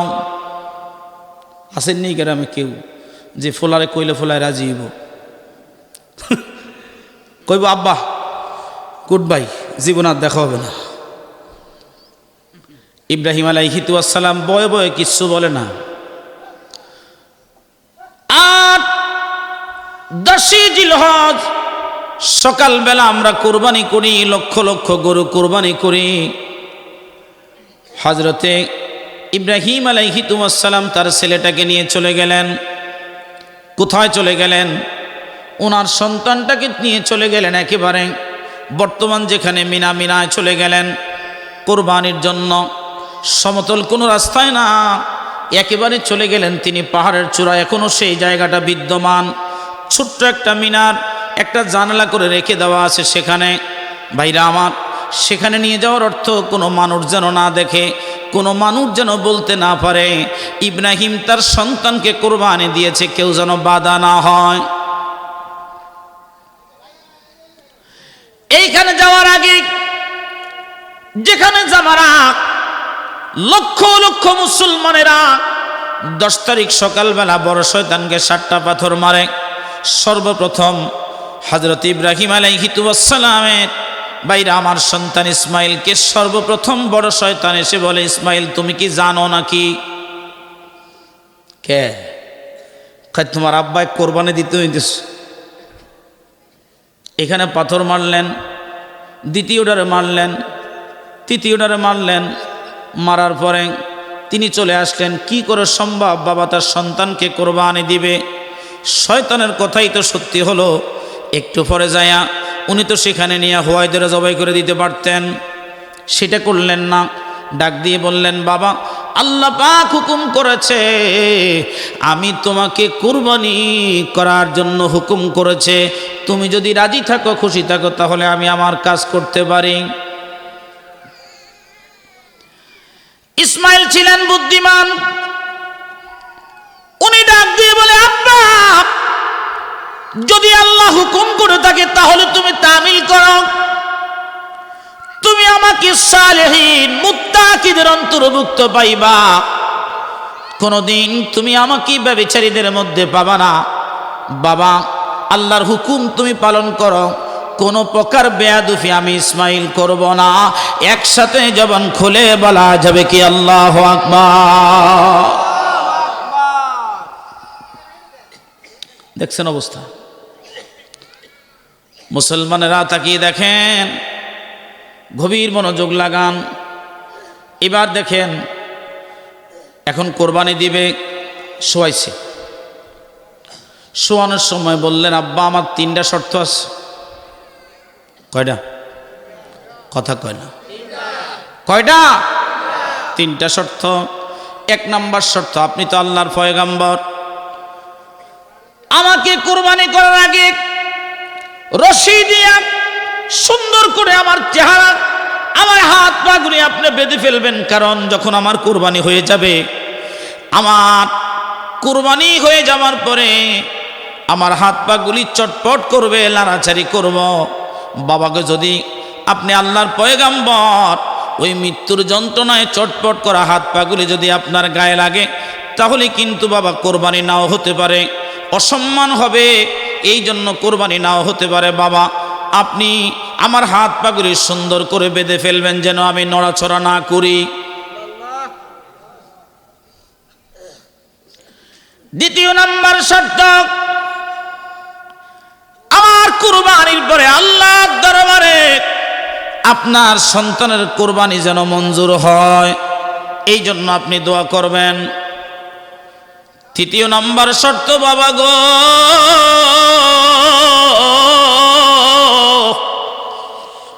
সন্তানের যদি কোনো বিপদ হয়, এই পৃথিবীর মায়ের রাডারের মধ্যে আল্লাহ খবর দিয়ে দেয়। যখন আমার সুন্দর কাপড় পরাইয়া আতর গোলাপ সুরমা দিয়া যখন আপনি আমাকে নিয়ে আসতেছিলেন, আমি দেখতেছিলাম আমার মা হাজেরা আমার দিকে তাকাইয়া চোখের পানিগুলি ছেড়ে ছেড়ে ছেড়ে ছেড়ে কাঁদতেছিল, মুখের মধ্যে কাপড় দিয়া ছাপা সুখে মা আমার কাঁদতেছিল। বাবা গো আমার রক্ত মাখা জামাগুলি আমার মায়ের কাছে নিয়ে জমা দিবেন, আমার ইন্তেকালের পরে আমার রক্ত মাখা জামাই হবে মায়ের একমাত্র সান্ত্বনা। ইব্রাহিম আলাইহিসসালাম কান্দে, আল্লাহ সন্তান চাইছিলাম, আমার সন্তান দিয়েছ মালিক, কোন পরীক্ষায় তুমি আমার ফালাইলা, কেমন পরীক্ষা তুমি আমার দিলা গো মালিক। মালিক গো এত সুন্দর সন্তান তুমি আমাকে দিছো। মক্কার সব মানুষ আমার ছেলেটারে ভালোবাসে, কারণ আমার ছেলে তো সাধারণ ছেলে না, এমন একটা ছেলে আল্লাহ আমাকে দিয়েছে যেই সন্তানের নসলে পেশানির মধ্যে ছিল নূরে মুহাম্মদী। একসাথে জবান খুলে বলা যাবে কি আল্লাহু আকবার। আমি তোমার প্রেমের দিওয়ানা ইয়া রাসূলুল্লাহ, আমি তোমার প্রেমের ভিখারি ইয়া রাসূলুল্লাহ, ইয়া হাবিবাল্লাহ, আমি তোমার প্রেমের ভিখারি ইয়া রাসূলুল্লাহ, ইয়া হাবিবাল্লাহ, আমি তোমার ইয়া রাসূলুল্লাহ, ইয়া হাবিবাল্লাহ, আমি তোমার তোমারি প্রেমেতে রাসূল নাই যে তুলনা, নাই যে তুলনা গো রাসূল নাই যে তুলনা, তোমারি প্রেমেতে রাসূল নাই যে তুলনা, নাই যে তুলনা গো রাসূল নাই যে তুলনা, তোমার প্রেমে জিন্দা হলো উস্তুনে হান্নানা ইয়া রাসূল রাসূলুল্লাহ, ইয়া হাবিবাল্লাহ, আমি তোমার প্রেমের ভিখারি, আহায় আমি তোমার প্রেমের ভিখারি ইয়া রাসূলুল্লাহ, আহা ইয়া হাবিবাল্লাহ, আমি তোমার। বন্ধু মুসলমানেরা, হযরতে ইব্রাহিম আলাইহিস সালাম চোখের পানি ছেড়ে ছেড়ে কান্দে। এই কথা বলার পরে তার হাত বাঁধা হলো, পা বাঁধা হলো। ইব্রাহিম নবী বারবার ছুরি গলার মধ্যে চালান, কিন্তু ছুরি গলার মধ্যে চলে না।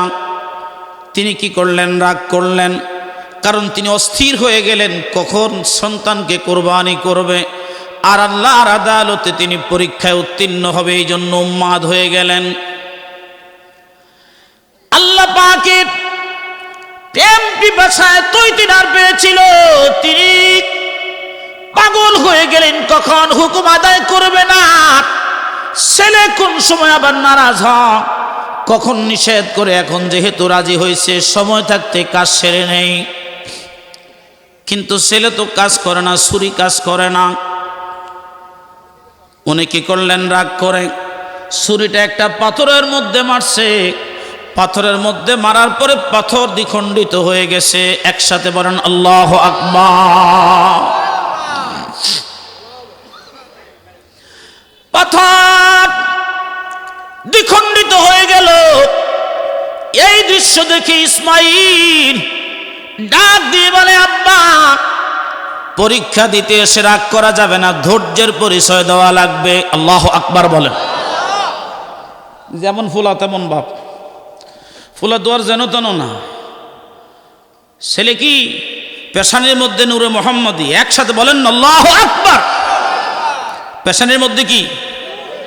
নূরে মুহাম্মদী। নবীজি বলেন, আমি যার ঘরে আসি, আমি যার কাছে আসি, তার কোনো বিপদ নাই। আমার নবী বলেন, ক্বালান নবী সাল্লাল্লাহু আলাইহি ওয়াসাল্লাম আনা জাবাহাইন। আজকের প্রধান বক্তা আমার সাদিকপুরি ভাই চলে আসছে। আল্লাহু আকবার বলেন। নারে তাকবীর, আল্লাহু আকবার, নারে রিসালাত, ইয়া রাসূলুল্লাহ। ওলি আল্লাহ যেখানে, আমরা আছি সেখানে। কোরআন সুন্নাহ যেখানে, আমরা আছি সেখানে।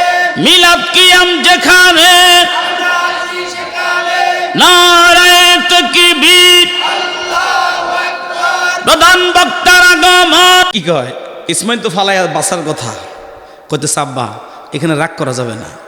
এটা হইছে রব্বি হাবলি মিনাস সালিহিন, নেক সন্তানের কৃতকর্ম হইছে এমন। মারহাবা কন্যা। এটা হয়েছে নেক সন্তানের কাজ। দেখেন নেক সন্তান কি কাজে লাগে। আব্বা একটা কাজ করেন, আমার কাছে মনে হচ্ছে এই যে আমারও চোখ খোলা আপনারও চোখ খোলা, দুইজনেরই চোখ খোলা। আপনি আমাকে দেখেন, আমি আপনাকে দেখি, এই দুইজনের দেখার মধ্যে আল্লাহর একটা তাজাল্লিয়াত কাজ করে। এই কারণে লোহার ছুরি আমার গলায় কাজ করে না। দেখেন নি ফোলার কথা, 12 বছরকে ফোলা 80 বছরকে কথা কয়। কারণ কি? ভয় নাই তো, নূরে মোহাম্মদই আছে।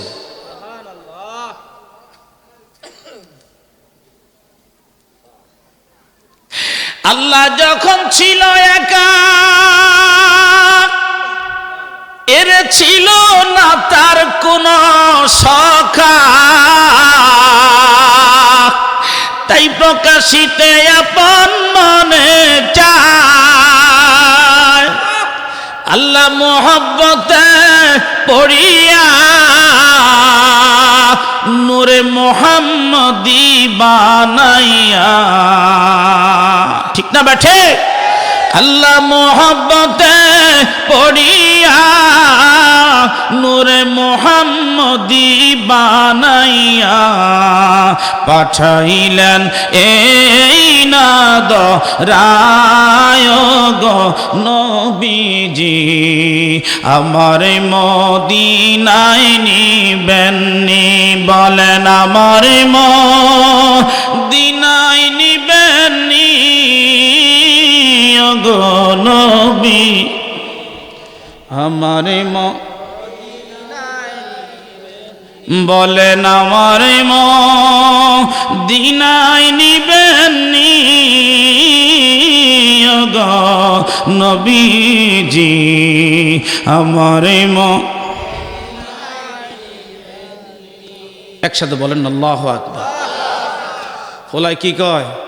আমনে জামা দিয়ে আমনের চোখ বাঁধেন, আমার জামা দি আমার চোখ বাঁধেন, আমিও আপনারা দেখবো না, আপনিও আমার দেখবেন না, এবার দেখবেন কোরবানি হয়ে গেছে।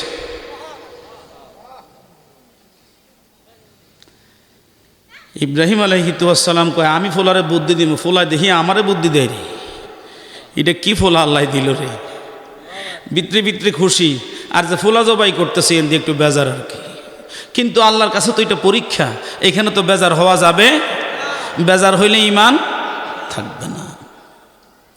তা আমার বোনেরা স্বামীর গড় করে ঠিকই, এক জামাই টাকা দিয়ে আরেক জামাইয়ের লোকে প্রেম করে,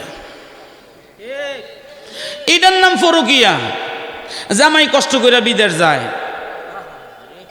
ঈদের দিন সুন্দর সুন্দর আলাপ করে, এক হাতে ঝাড়ু আর এক হাতে মোবাইল, আলাপ করে আজকে তো কোরমা বলাও খাইছি, দুম্বা জবাই করছি 60 জনে একটা খাইছি খুব বালা করে। আসলে রাস্তায় ওই যে ডিউটি করার সময় সৌদিরা বিরিয়ানির প্যাকেট দিয়ে গেছে, এটা খাইতেছে, চোখে দেখা।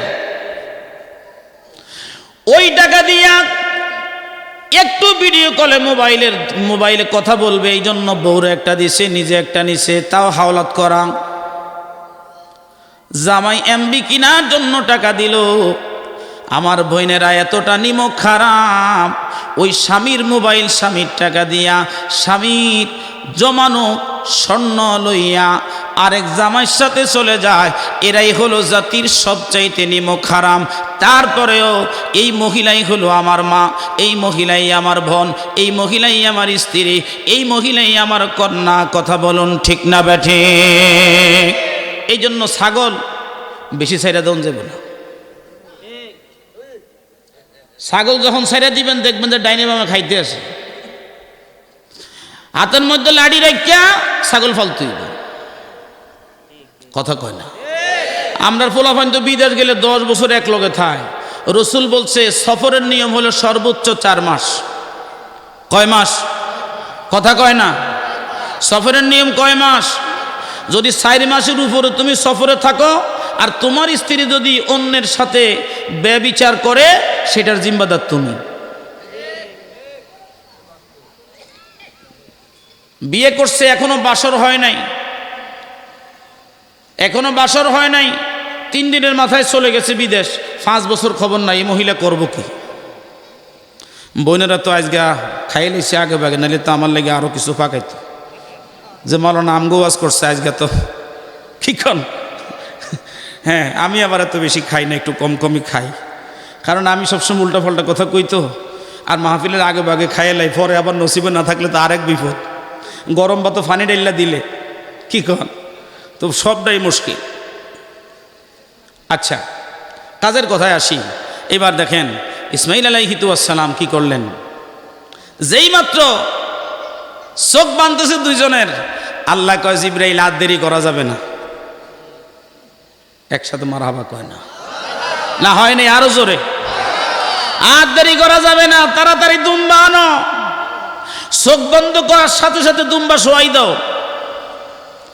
জিবরাইল যেই কয়বার এই পৃথিবীর মধ্যে তাড়াতাড়ি আসছে, তার মধ্যে ইসমাইলের দুম্বাটা জান্নাতের থেকে নিয়ে আসতে এত তাড়াতাড়ি আসছে, একসাথে বলেন মারহাবা।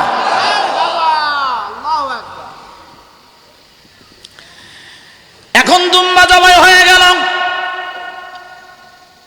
চোখ খুলে দেখতেছে দুম্বা চটপট করে, জিবরাইল দাঁড়ানো, আর ইসমাইল আলাইহিসসালাম পাশে দাঁড়িয়ে আছে।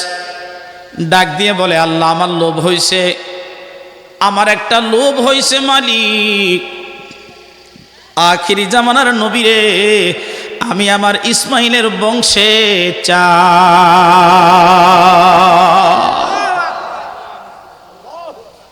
আল্লাহ গো ইব্রাহিম চাইবেন কি, আমি তো দিয়েই রাখছি। মোহাম্মদ আছে বিদায় তো আপনার ইসমাইলরে বাঁচাইয়া দিছি। একসাথে বলেন না আল্লাহু আকবার।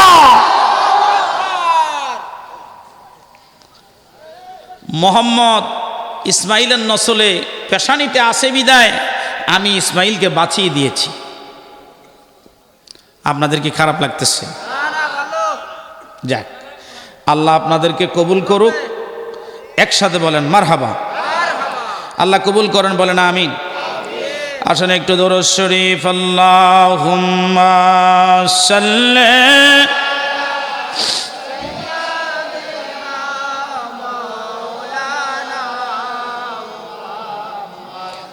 ওয়া আলা আলি সাইয়্যিদিনা মুহাম্মাদ, আল্লাহুম্মা সাল্লি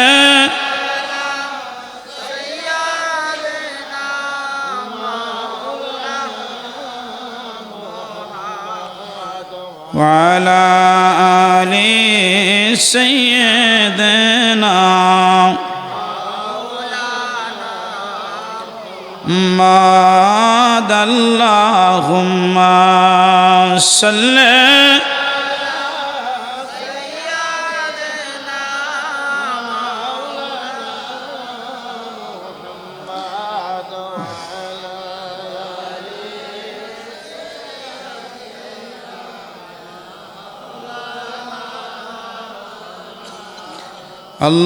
اللهم صل على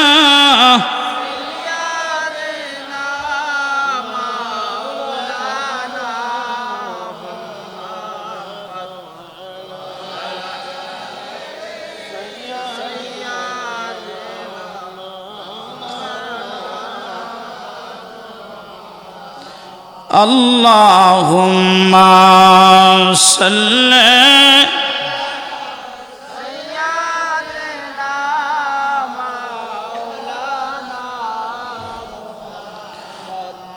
وعلى آل سيدنا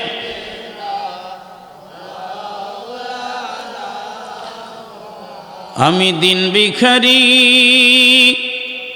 পারের তরি পালাইছি হারাইয়া প্রাণ মুর্শিদ, আমার দিন কি এমনে যাবে বইয়া, আমার দিন কি এমনে যাবে বইয়া, প্রাণ খাজায়, আমার দিন কি এমনে যাবে বইয়া, আমার দিন কি এমনে যাবে বইয়া প্রাণ খাজায় আমার দিন কি এমনে যাবে আমি দিন ভিখারি পারের করি পালাইছি হারাইয়া প্রাণ খাজায় আমার দিন কি এমনে যাবে বইয়া ও মুর্শিদ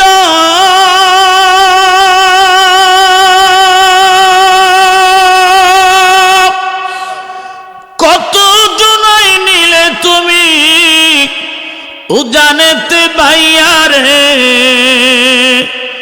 উজানেতে বাইয়া আর আমি বাটির শেষে পারগাটাতে আমি জীবন শেষে পারগাটাতে কান্দি যে দাঁড়াইয়া প্রাণ মুর্শিদ আমার দিন কি এমনে যাবে বইয়া আমি দিন ভিখারি পারের তরি পালাইছি হারাইয়া প্রাণ খাজায় আমার দিন কি এমনে যাবে বইয়া ও মুর্শিদ পার হইতে পার ঘাটাতে ঘাটে দেখি যাইয়া রে ঘাটে দেখি যাইয়া ও মুর্শিদ পার হইতে পার ঘাটাতে ঘাটে দেখি যাইয়া রে আমি ঘাটে দেখি যাইয়া যত প্রেমিক জনে পার হইতাছে যত প্রেমিক জনে পার হইতাছে প্রেমের সারি গাইয়া প্রাণ খাজায় আমার দিন কি এমনে যাবে বইয়া আমার দিন কি এমনে যাবে বইয়া প্রাণ খাজায় আমার দিন কি এমনে যাবে বইয়া ও মুর্শিদ প্রেম নদীর তরঙ্গ ভারী কেমনে যাব বাইয়া গো আমি কেমনে যাব বাইয়া এদিন খেপা বলে রইলাম আমি এদিন খেপা বলে রইলাম আমি তোমার প্রাণে চাইয়া প্রাণ খাজায় আমার দিন কি এমনে যাবে বইয়া আল্লাহুম্মা সাল্লি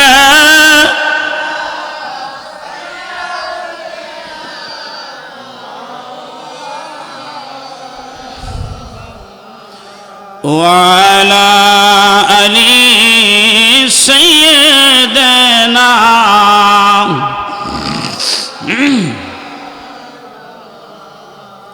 বিদেশি ভাইদের ব্যাপারে ছোট্ট একটা কথা বলবো বাবা এই আপনারা যারা 70-এর কোঠায় যাদের বয়স আপনাদের মোটামুটি 70-এর কোঠায় যাদের বয়স এই বয়সের লোকেরা বর্তমানে যদি একটা ছেলের একটা দোকান থাকে অথবা ছেলেটা বিদেশ থাকে অথবা এই ছেলেটা একটু রুজি রোজগার করে কোনো চাকরি বাকরি করে আপনারা এখন বাবা মা দুইজন রিটায়ার্ডে আল্লাহর কসম করে বলি সৌদি আরবে এই সমস্ত মুরব্বীরা কিন্তু রিটায়ার্ডে না তারা একটা গাড়ি চালায় 80 বছরের একজন মুরব্বী তিনার একটা গাড়ি আছে সকালবেলা মদিনার গেটে মক্কার গেটে গেটে দাঁড়াইয়া রাস্তায় রাস্তায় দাঁড়াইয়া এই লোকটায় সওয়ারি উঠাইতেছে, জিয়ারা করাইতেছে, টাকা ইনকাম করতেছে। আপনাদের তো এই টেন্ডেন্সি নাই। একটা ছেলে যদি খালি কোনো রকম কামের মধ্যে দিতে পারেন, অটো চালাক, রিক্সা চালাক, সব কাজ তার কাছে, আপনারটাও দেন, ছেলের বউরটাও নেয়, ছেলেরটাও নেয়, নাতিরটাও নেয়, নাতিনেরটাও নেয়, সব কিছু নিতে নিতে নিজের ফরনের লুঙ্গিটা খুলে যায়। ফ্যামিলির কেউ বুঝে না এই ছেলেটা কত কষ্ট করে টাকা ইনকাম করে। এই জন্য বাবা আজকে এই যে প্রবাসী ছেলেদের ব্যাপারে বলছে, কারণ আমি জানি প্রত্যেকটা মাহফিল এই প্রবাসী ছেলেদের কিছু না কিছু ইয়ে থাকে। শুধু গাম জড়া না, এদের রক্ত পানি করা টাকা দিয়ে আপনারা মাহফিল করেন আনন্দে।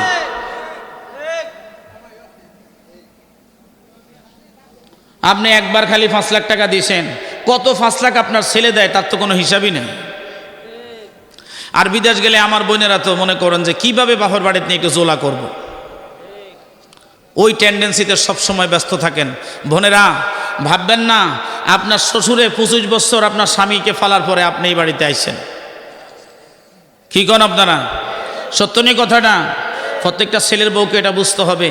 আজকে শ্বশুর শাশুড়ির খেদমত করেন, আগামীকালকে আপনি যখন শ্বশুর শাশুড়ি হইবেন দেখবেন আপনি আর খেদমত চাওয়া লাগবে না, অটো করে আপনার খেদমত আপনার বাড়িতে চলে যাবে। এটা আপনি রিটার্ন পাবেন, রিভিউ পাবেন। এ বাবা শুনে নেন, ইব্রাহিম আলাইহিস সালাম দোয়া করলেন, আল্লাহ আমার নসলে আখিরি জামানার নবীরা আপনি পাঠান, ইসমাইলের নসলে পাঠান। দোয়া মঞ্জুর হয়ে গেল। দোয়া মঞ্জুর হয়ে যাওয়ার পরে মুসলমান এবার ইসমাইলের পেশানের মধ্যে তো আগে না পরে না, আগেই তো নবী মুহাম্মদের নূর মুবারক চলে আসছে। আজকে সুন্নতি আর ওহাবিদের মধ্যে পার্থক্য, সুন্নিরা নবীর নূর মানে, ওহাবিরা নবীর নূর মানে না।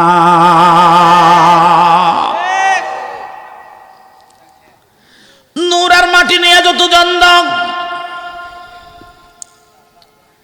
আল্লাহ কখনো বলেন আমি সর্বপ্রথম নূর বানাইলাম, আবার কেউ বলেন কলম বানাইছে, কেউ বলে ফানি বানাইছে, কেউ বলে চন্দ্র বানাইছে, কেউ বলে সূর্য বানাইছে।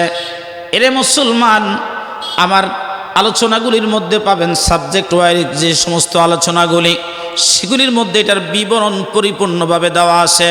আল্লাহ কলম কখন বানাইলেন, নূর কখন বানাইলেন, মাটি কখন বানাইলেন, ফানি কখন বানাইলেন, সব কিছু আল্লাহ ডিটেলস দিয়ে দিয়েছেন। সর্বপ্রথম সমস্ত আইম্মায়ে কেরাম, সমস্ত উলামায়ে কেরাম, সমস্ত মুহাদ্দিসিনে কেরামরা একমত হয়েছে, শুধু বাংলাদেশের ওহাবিরা ছাড়া সব সুন্নিরা একমত, আল্লাহ পাক সর্বপ্রথম আমার নবীর নূর মুবারক বানাইছে। একসাথে বলেন আল্লাহু আকবার। এই জন্য আশিক কি বলে বলবো পারে কে যাবি নবীর নৌকাতে আয়, কন্যা পারে কে যাবি নবীর রূপকাঠির নৌকা খানি, রূপকাঠির নৌকা খানি, নাহি ডুবার ভয়, পারে কে যাবি নবীর বলেন পারে কে যাবি নবীর রূপকাঠির নৌকা খানি, রূপকাঠির নৌকা খানি, নাকি ডুবার ভয়, পারে কে যাবি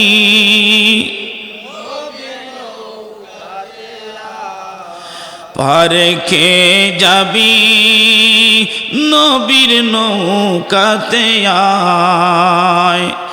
নবী না মানে যারা মুআহিদ কাফের তারা, এই দুনিয়া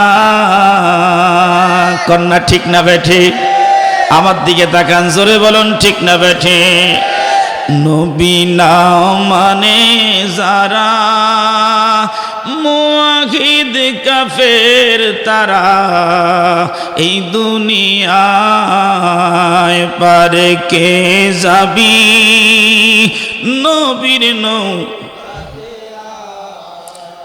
সবশেষ আপনাদের সামনে আরেকটা কথা রয়ে গেল আপনাদের কাছে, সেই জিনিসটা স্ত্রীর প্রতি স্বামীর হক, স্বামীর প্রতি স্ত্রীর হক।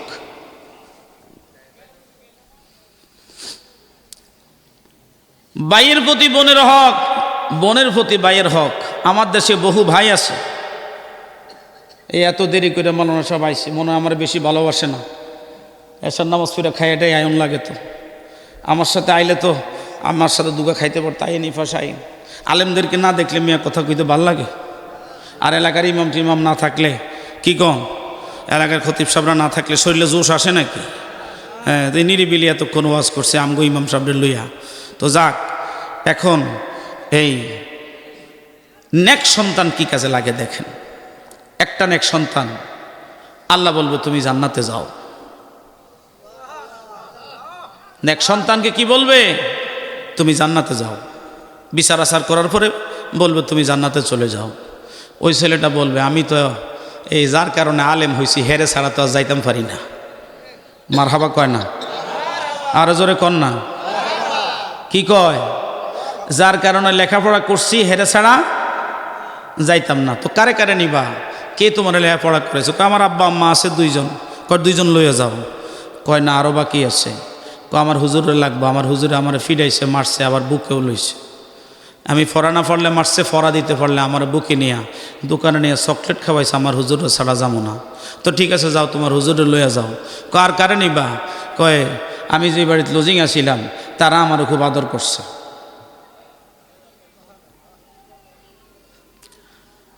আবার যেই বাড়িতে আমি থাইকে লেখাপড়া করছি তারা সন্তানের মতো আমার মায়া করছে, মা বাবার কাছে থাকতাম পারছি না, নিজেরা না খাইয়া তারা খাওয়াইছে, তাদের খাওয়ান খাইয়া শরীরের মধ্যে শক্তি যোগাইয়া আমি বড় হয়েছি, লেখাপড়া করে আলেম হয়েছি, তাদেরকে সারা জান্নাতে যাব না। কয় যাও তা করে নিয়ে যাও। কয়জন হয়েছে? হ্যাঁ, 5 জন হয়ে গেছে। বাবা মা, শিক্ষক, তারপরে হলো লজিং মাস্টার 2 জন, জামাই বউ। কয়জন হইল? আর কয়জন বাকি থাকে? আরও 10 জনের মধ্যে আরও 5 জন বাকি থাকে, ঠিক নেই? এই 5 জনের হিসাবটা আপনারা দেই।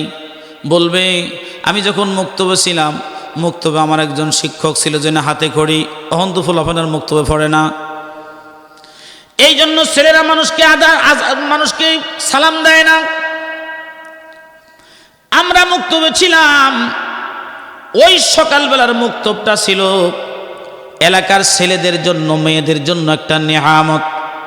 কারণ শুদ্ধ কোরআন শরীফ আমাদের ছেলেরা এখন আর পারে না।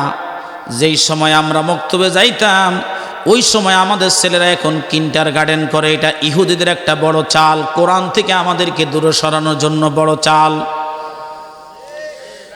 দেখেন বাবা, মুক্তবে গেলে ফ্রি পড়তো, এখন আমরা টাকা দিয়া 2 গুণ 3 গুণ 5 গুণ টাকা দিয়া সেখানে পড়াই, কিন্তু সেখানে কোনো আদব নাই।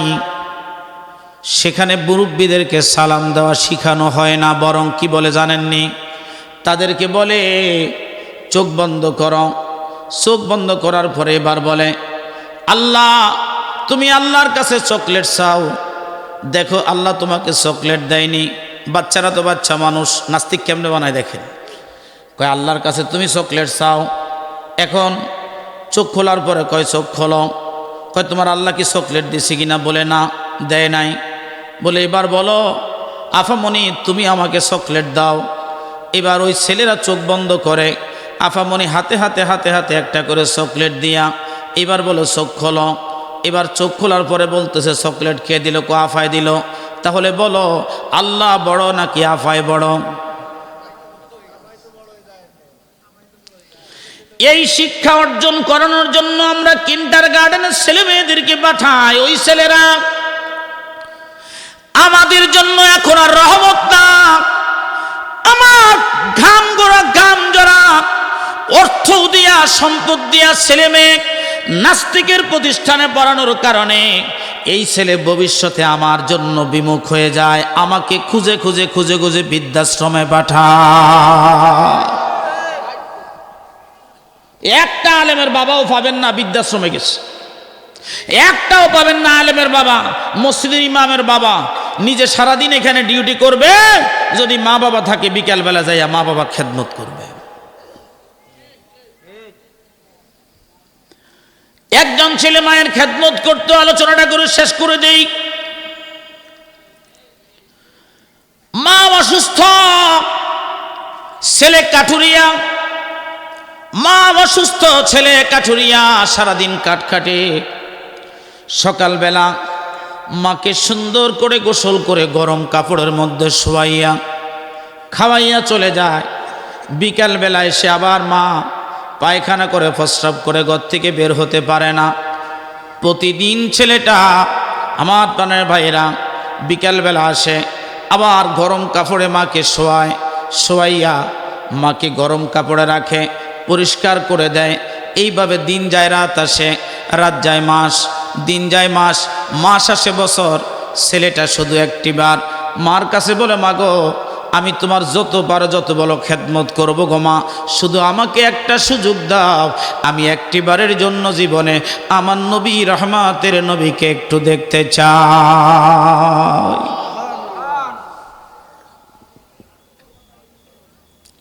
নবী জিন্দা, নবী জিন্দা, জিন্দা নবীরে দেখতে চায়। মা মনে মনে ভাবে, রে শুনেছি ওই মদিনাত রহমতের নবীকে যে জীবনে একবার দেখে সে কোনদিন নবীর কথা বলতে পারে না। একবার জবান খুলে বলা যাবে কি, ইয়া রাসূলুল্লাহ। একবার যদি মদিনার নবীকে দেখে সে জীবনে নবী বলতে পারে না। কত যুবক নবীর কদমে জীবন দিয়ে দিল, কত যুবক নবীর দরবারে যায় মায়ের খেদমতে আসে নাই। ওই ছেলেটা যদি একবার যায় আর যদি ফেরত না আসে, নবীর চেহারা তো চেহারার মধ্যে ছিল একটা আকর্ষণ, মায়ের ভয় ছিল ছেলেটা যদি না আসে কে আমার খেদমত করবে। এই জন্য ছেলেটাকে অনুমতি দিচ্ছিল না। ছেলেটা প্রতিদিন বলতেছিল, মা একটিবারের জন্য আমাকে একটু সুযোগ দাও, একটিবার আমি নবীর দরবারে যেতে চাই।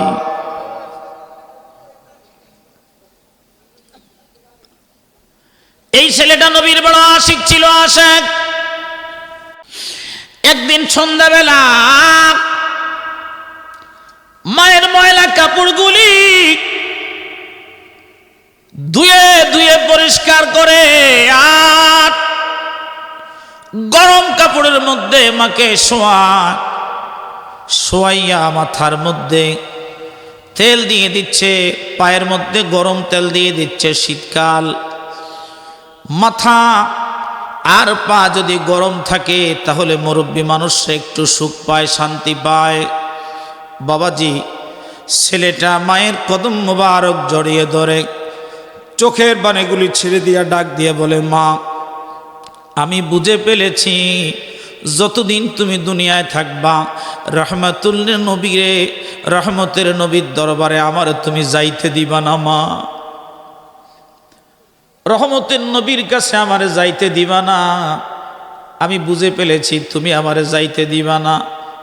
ছেলেটার কান্না দেখে মা সহ্য করতে পারে নাই। মা ডাক দিয়ে বলে, বাজান রে, যদি আমার সাথে ওয়াদা করস আর শপথ করস বাবা ফিরে আসবি, তাইলে আমি তোরে বিদায় দিব, দেরি করতে পারবি না, তোরে ছাড়া আমি মায়ের এক মুহূর্ত চলে না।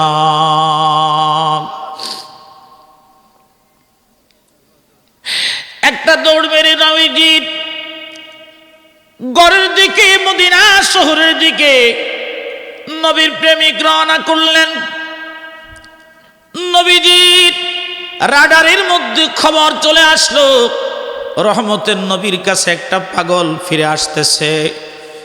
আহারে, আম্মা জান আয়েশাকে বলে, আয়েশা রে, আমার একজন মেহমান কিছুক্ষণ পরে আমার বাড়িতে আসবে রে আয়েশা, আমি চলে যাচ্ছি, যদি আসে বলবা নবী বাড়ি নাই। আম্মাজান বলেন, ইয়া রাসূলুল্লাহি, এতদিন ধরে আপনার ঘরের মধ্যে আমি খেদমত করি গো নবী, কোনো দিন তো দেখলাম না আপনি মেহমানের কথা শুনে বাড়ির থেকে চলে যান, আজকে কেন চলে যাবেন? বলে, উত্তর দেওয়ার সময় এখন না, আমি পরে দেব। শোনো হে আয়েশা, তুমি বলবে, সালাম নিয়ে বলবে নবী বাড়িতে নাই। এই কথা বলেই নবী চলে গেল। নবীজি এক দরজা দিয়ে চলে যায়, অন্য দরজা দিয়ে মুহূর্তের মধ্যেই ওই আশিক প্রেমিক এসে ডাক দিয়ে বলে, ইয়া রাসূলুল্লাহি, নবী গো, আপনি বাড়ি আসেননি? আমি মায়ের কাছ থেকে একটিবার আপনাকে দেখার জন্য আসছি গো নবী, আমার মন ছুটে যায়, আপনি নবীকে না দেখলে আমার ভালো লাগে না।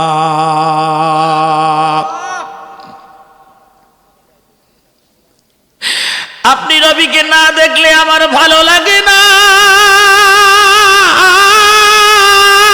গো।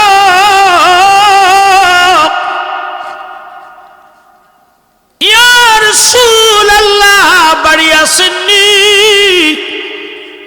নবী গো, বাড়ি আসেননি?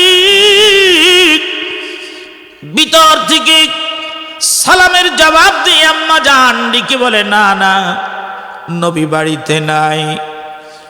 তিনি দৌড়াইয়া মায়ের হুজরায় গিয়ে চোখের পানি ছেড়ে দিয়া মায়ের কদমে কান্দে আর বলে, মা গো মা, ও মা, এত চোখের পানি দিলাম তোর কদমে গো মা, শুনেছি মায়ের দোয়া নাকি কবুল হয়, আজকে দেখলাম তুই মায়ের দোয়াও আমার কবুল হয় নাই, আমি আমার নবীর দেখা পাই নাই ও মা।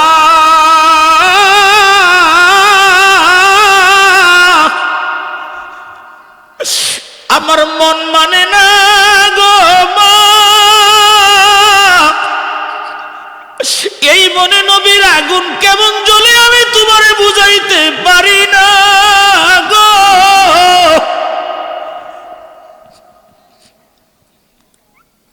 কিছুক্ষণ পরে নবী আমার ঘরের মধ্যে আসছে, এসে ডাক দিয়ে বলে, আয়েশা রে, এতক্ষণে মনে হয় আমার মেহমান এসে চলে গেছে রে আয়েশা। নবীজি বলেন, হুজুর, আপনি কেমনি বুঝলেন আপনার মেহমান আসছে? আমার নবী বলেন, আয়েশা রে, যারা আমি নবীর ভালোবাসে, আমি নবী তাদের শরীরের গ্রাণ শুকলেই বলতে পারি তাই কে আমারে ভালোবাসে, কে আমারে ভালোবাসে না। আমার ওই আশেকের গ্রাণ আমার বাড়ির আঙ্গিনা থেকে এখনো যায় নাই রে আয়েশা।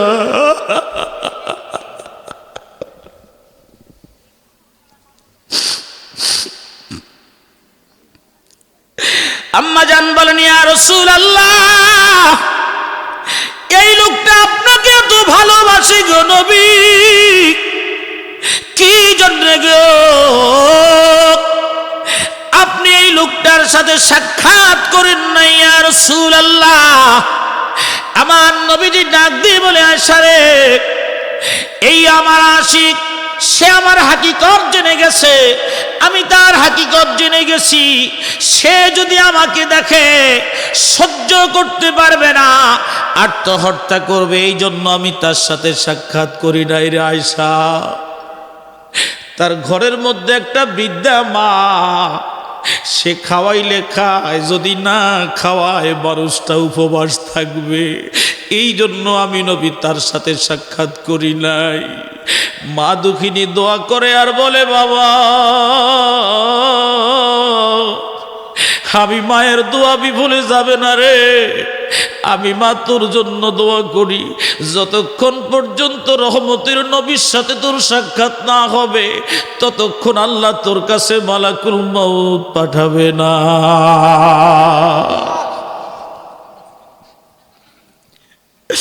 ওই সাহাবী নবীর আশিক খবর পাইছে জাবল উহুদে নবীর দুটা দান মোবারক শহীদ হয়েছে। একসাথে জবান খুলে বলা যাবে কি আল্লাহু আকবার? ডাক দিয়ে বলা যাবে কি ইয়া রাসূলুল্লাহ? জাবল উহুদে উহুদের মধ্যে নবীর দান দান মোবারক শহীদ। এটা দেখে আমার প্রাণের ভাইরা, এই কথা তিনার কানে মাত্র শুনছে, কোন দুটা দাঁত কেউ বলতে পারে না। ইটা দিয়ে পাথর দিয়ে 32টা দাঁত ভেঙে ফেলেছে। আর আমার নবী ওফাতের পূর্বে বলেছে, ওই করণ শহরে আমার একজন আশেক আছে রে, ওই আশেক নাম তার ওয়াইসেল করুনি, করণ শহরে বসবাস করে। আমার ইন্তেকালের পরে আমার সালাম জানাইবা, আমার জুব্বা মোবারক তারে দিবা, দিয়া বলবা আমার উম্মতের জন্য যেন সে একটু দোয়া করে। তার দোয়ার কারণে আমার 16 আনি উম্মতের গুনাহ আমার আল্লাহ মাফ করবে। একসাথে জবান খুলে বলা যাবে কি আল্লাহু আকবার। হে রাসূল, তোমায় ভালোবাসি, অন্তর শুধুই মুখে না, জান্নাতের আশায় নয় হে রাসূল, জাহান্নাম কেউ ডরি না, জান্নাতের আশায় নয় হে রাসূল, জাহান্নাম কেউ ডরি না। তোমায় পাওয়ার আশায় মন ছুটে যায় মদিনায়, এ আশিকে দিদার দাও না, আর দূরে থাকিও না। হে রাসূল, তোমায় ভালোবাসি, অন্তরে শুধুই মুখে না, জান্নাতের আশায় নয় হে রাসূল, জাহান্নাম কেউ ডরি না। আল্লাহুম্মা সাল্লি